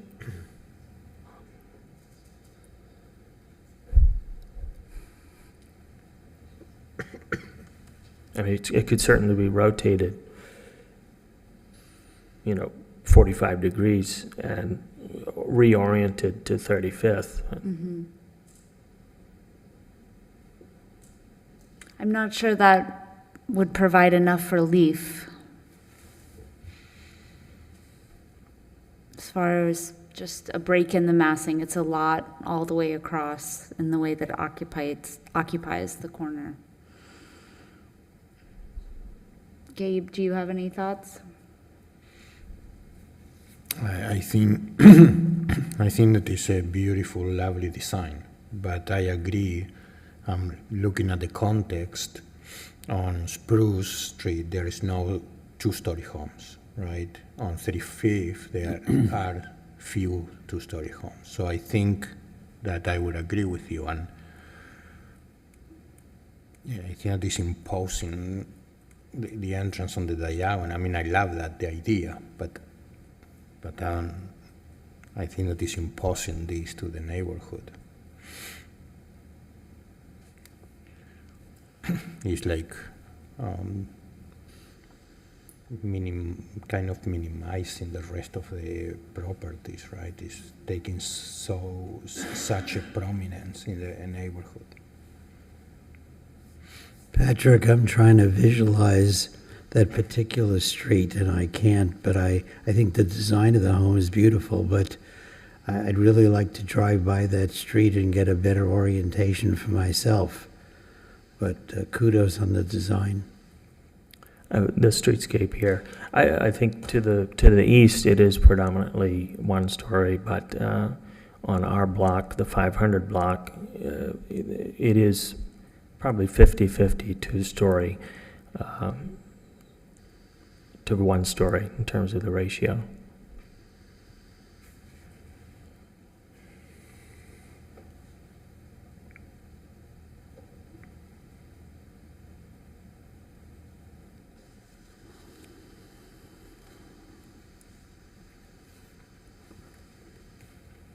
I'm not sure what other direction to give.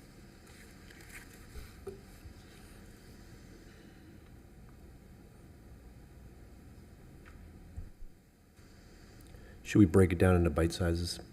Like, for example, having it at the angle, catty corner to the park, I personally think is brilliant. It's beautiful. I agree with you. It's a wow. You know, it's a statement. It's very impactful. Toning it down is a must. I don't have that right direction, but I think at that 45 really is special, and I think it's going to add something to it. I just don't know how to configure it. That's not my lane. I like that at that angle. It's very pretty. It's very pretty. Thanks. So in terms of maybe bite size, should we go and saying, is this something that we can give direction on keeping it at a 45? And perhaps, you know, that would be my take. I like the 45. It is a little too much. I don't know how to help solve it.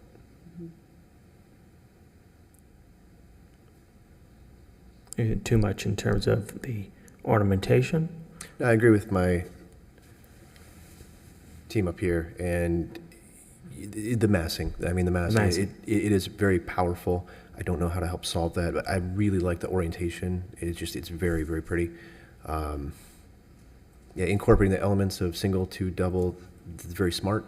The team up here is to have a better direction on that, but my bite size would be keep it at that 45. That's really pretty.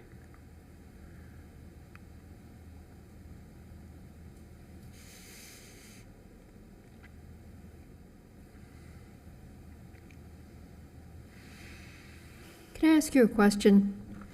What is what's the circle, the blue circle? Is that a fountain in the front there? It is. Just curious. I live in this neighborhood, so I'm just...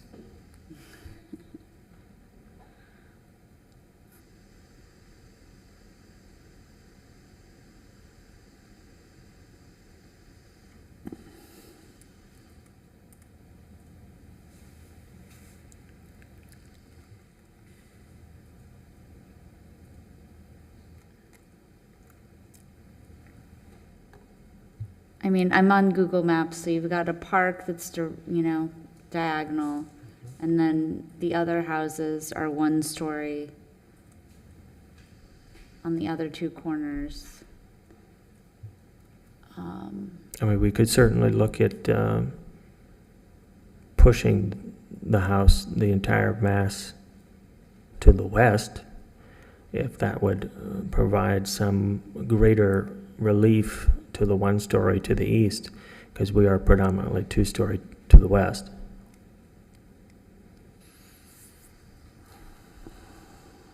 It does look like the building in the park is non-contributing, as is the corner lot directly to the south.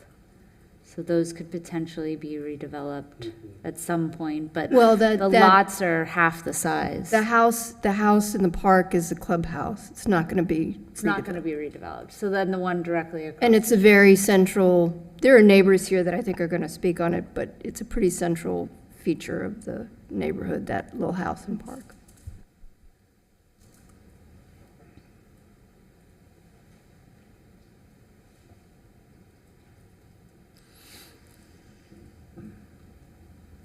I still don't feel like I have the right information about whether even just this angled entry has precedent in the neighborhood on a corner lot. Do you have images that speak to that?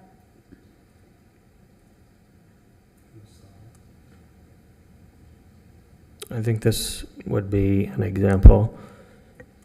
Where's the entrance on that property? In this property, you walk into the courtyard and the entry is back in the corner there. I think there's another one that I included. But the building doesn't really almost have wings coming off of the central entry, does it? I'd have to look at a plan view of that. Here's an example of that concept. Mm-hmm.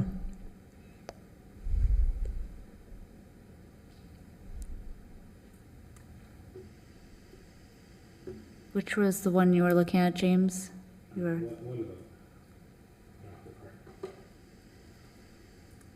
Okay, he's going back. Can you keep going?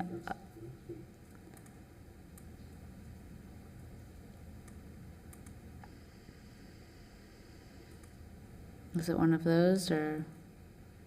I think you're just showing some examples that I don't think that necessarily the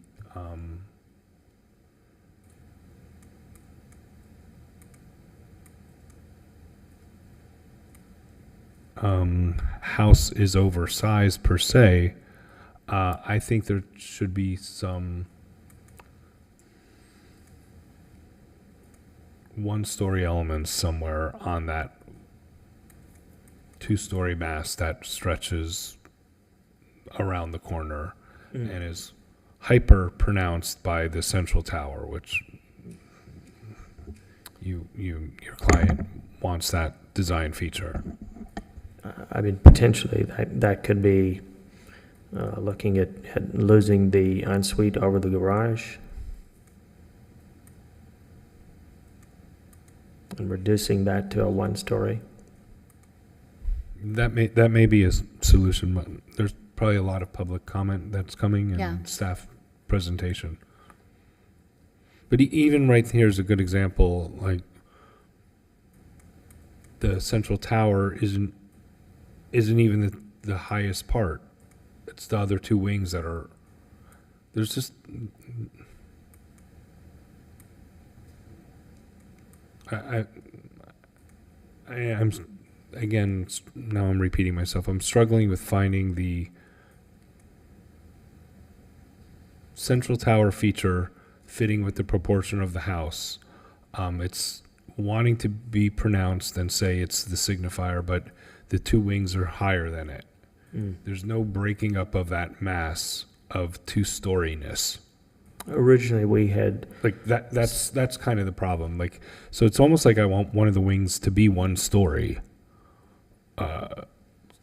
Even though I don't think the area demands that it be one story. It's more about your design execution. And some of the examples you showed have one-story elements. Right. Originally, we had studied the central round entry at a taller beam height to give it some hierarchy. Like, what's the ground floor ceiling height? That seems really high, which is probably causing all of the stairs to. I mean, it's 12 foot floor to floor.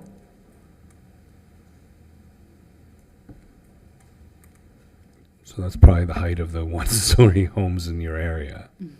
Yeah.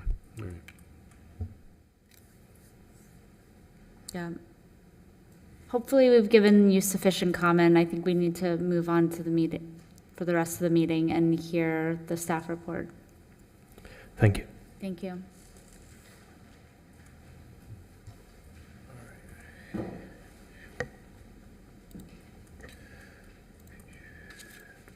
All right, Benjamin Slot presenting HPB case 2481, demolition new construction of 501 35th Street.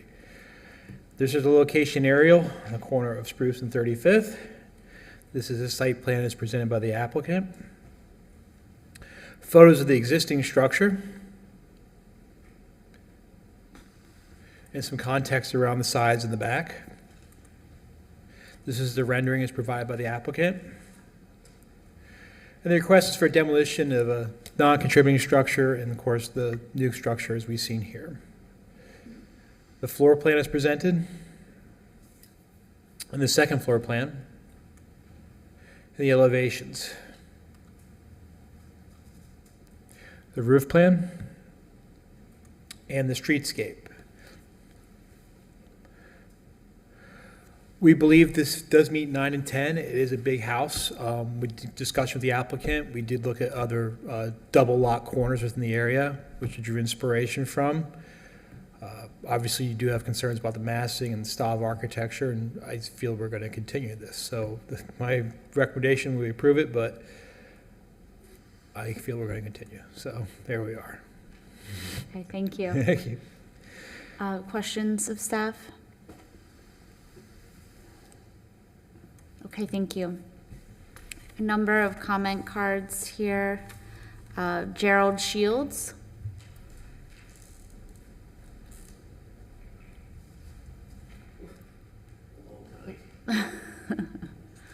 Thanks for sticking around.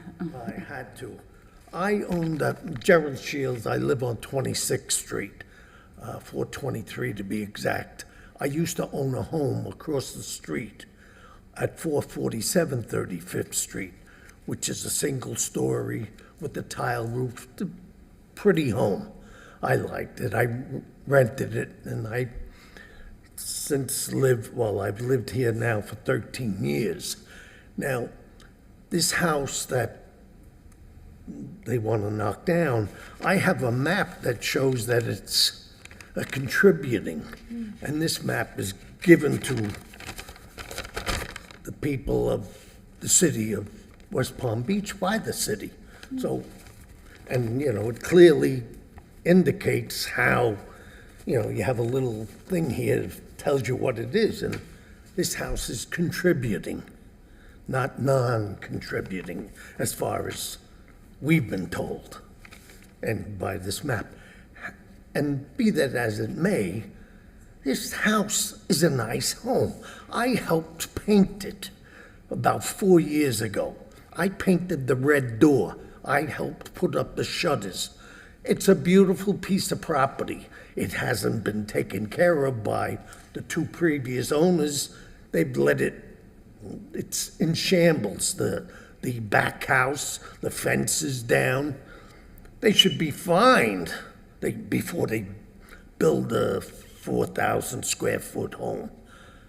Most of the people in the neighborhood, unfortunately, a lot of them couldn't be here tonight, but like what's there.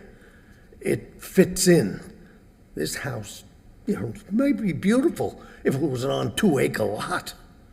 This is a corner property across from our HOA building, which that is not a park. That belongs to the HOA. A lot of people think it's a park because we have a bench there to let people sit, but it's not a park. I, for one, believe that house is workable. If the house was cheap, I'd buy it, but I couldn't afford it right now. But, there's no need to knock it down. The house across the street is a single-family house, too. Low level, 1 story. All the houses in the 400 numbers on 35th Street, I believe on the same side of the street, are 1-story homes. So that house is overpowering. They showed pictures of the Mayor Muyo's old house, which is on a lot 3 times the size of this lot. So there's no comparison.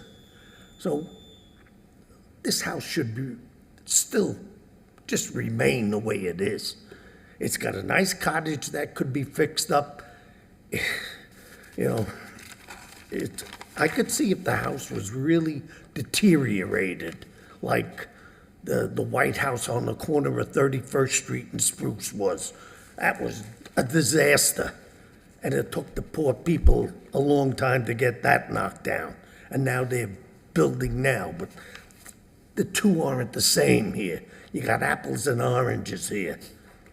Thank you. Remember that. If you'd like to see my map, Yeah, do you, have they seen that? I don't know if we. What is that? It's a map with the city's Do you- logo on it. would you like? Sure. Yeah, at least take a photograph of it to, Why don't we have him hand it to you? okay. And is that your only copy, Jerry? Yes, yes.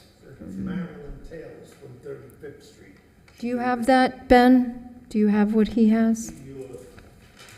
Your article says that it's non. I don't know what he has, but. Okay, well, why don't you look at what he handed Amanda? Thank you. Even the building footprint is different on, No, it's the same, I think. You got 35th Street, I can show you. It's a little, it has the driveway there. What is this? Why? it does. But this is 35th and 36th. This map, I don't think this map goes, I don't think this map has the block I that see. we're looking at, right? Yes, it It's has. up here, right? If I'm No, looking I at, think it's.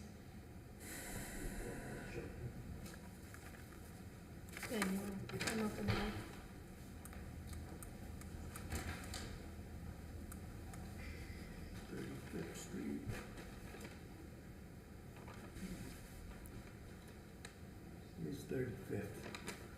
This is the house here. This is my old house that I used to own, right here. Here. That's it right there, where my thumb is, okay. Okay, okay? thank you. Cottage in the back. Oh, I thought I dropped money. Where did you get that map from? Where'd you get? Marilyn Taylor, who lives on 35th Street. I had one years ago, but Because it looks like a city. it's the city gave them out, Mm. which you guys are part of the city. Do you want to see it? In fact, my house is not, the one I own is non-contributing. It's at the very top. Yes, yes, I yes. don't want Marilyn to yell at me. Do you want to take a, does anybody want to take a picture of it, or? Yeah. Just so you have it documented?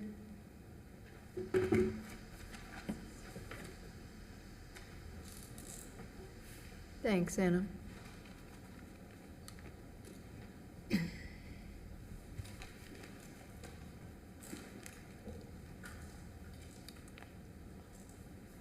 In all my years, I don't think this has ever happened before. It's a first, like, everything's a first tonight. Yeah. Well, I know we had a case where it was contributing, but everybody questioned why it was contributing. That too. Yeah, but not this situation.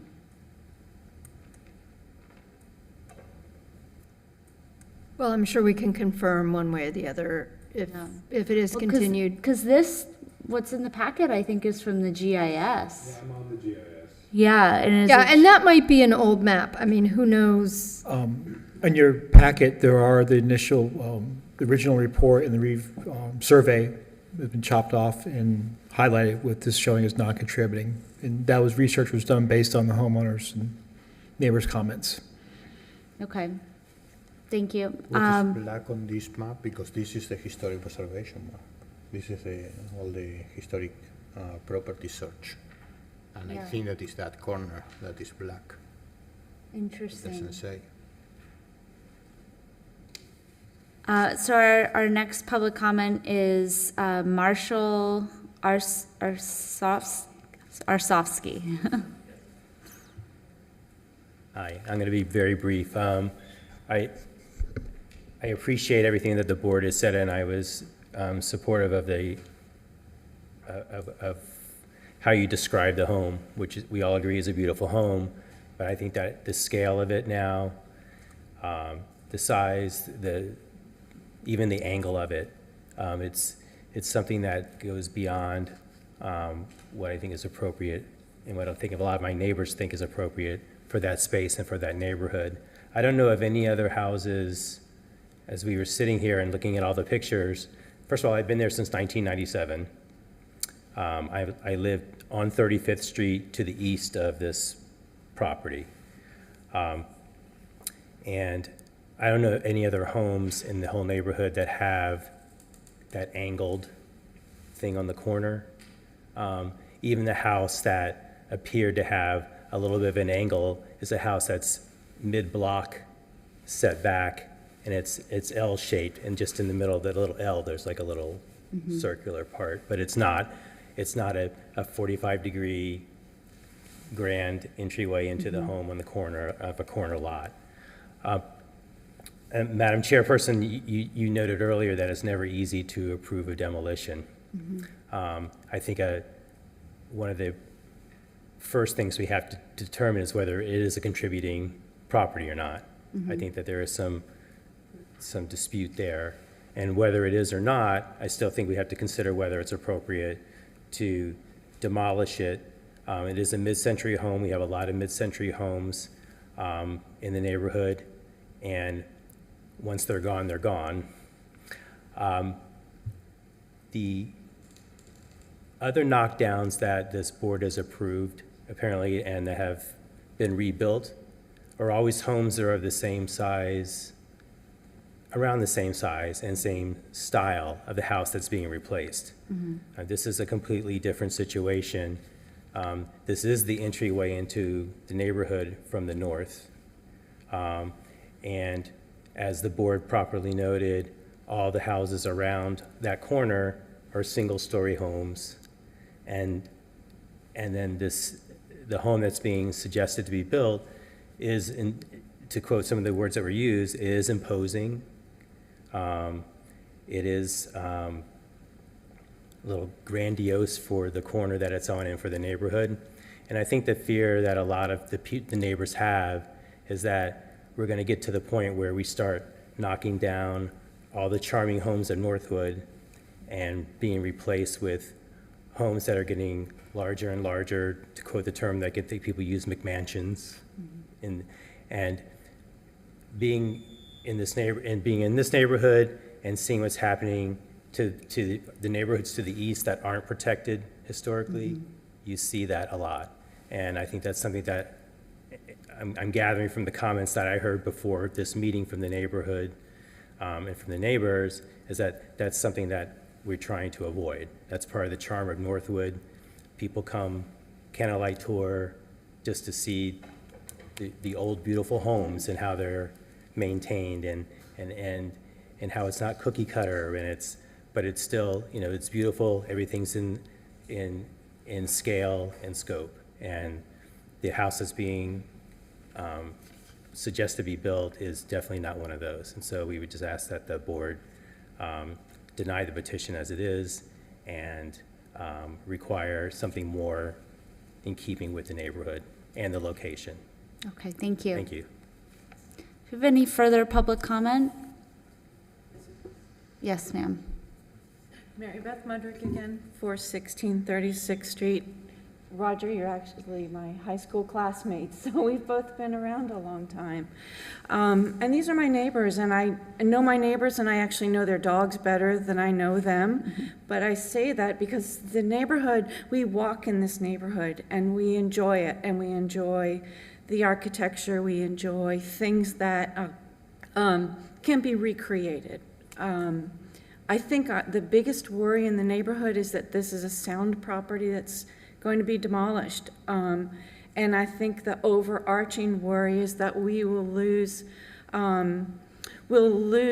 a charm to be replaced with what's happening on Flagler, where the homes are just huge. Putting that aside and adding to my thoughts is that the corner element, there's a precedence on Washington Road for that. I actually love it. because if you are going to do something new, well, it's nice if it's special. I think as walkable as we are, I don't know how much you want people in your front yard, Roger, but it's something that I can see people wandering up to the front door. It's a beautiful design, but I have to join my neighbors and say, we really worry about what's happening on Flagler with, the loss of one-story things that have been there that drew us to the neighborhood or drew us to stay in old homes that are expensive to upkeep. And life would be easier if our homes weren't old homes that we cared about. Thank you. Thank you. Would you like a rebuttal?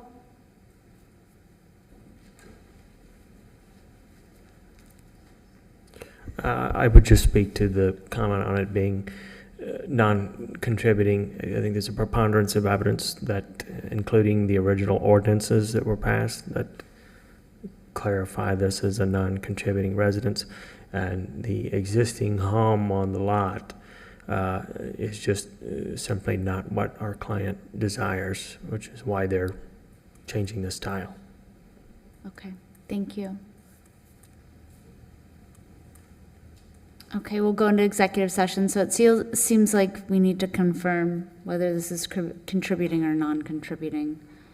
And then in the meantime,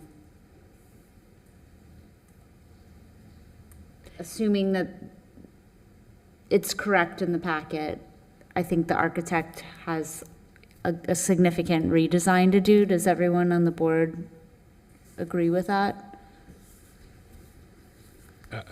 Yeah, I do. I also think that they should maybe bring part of the package, some of the inspiration or the documentation of this element being more in the immediate area to their case and graphically show us that.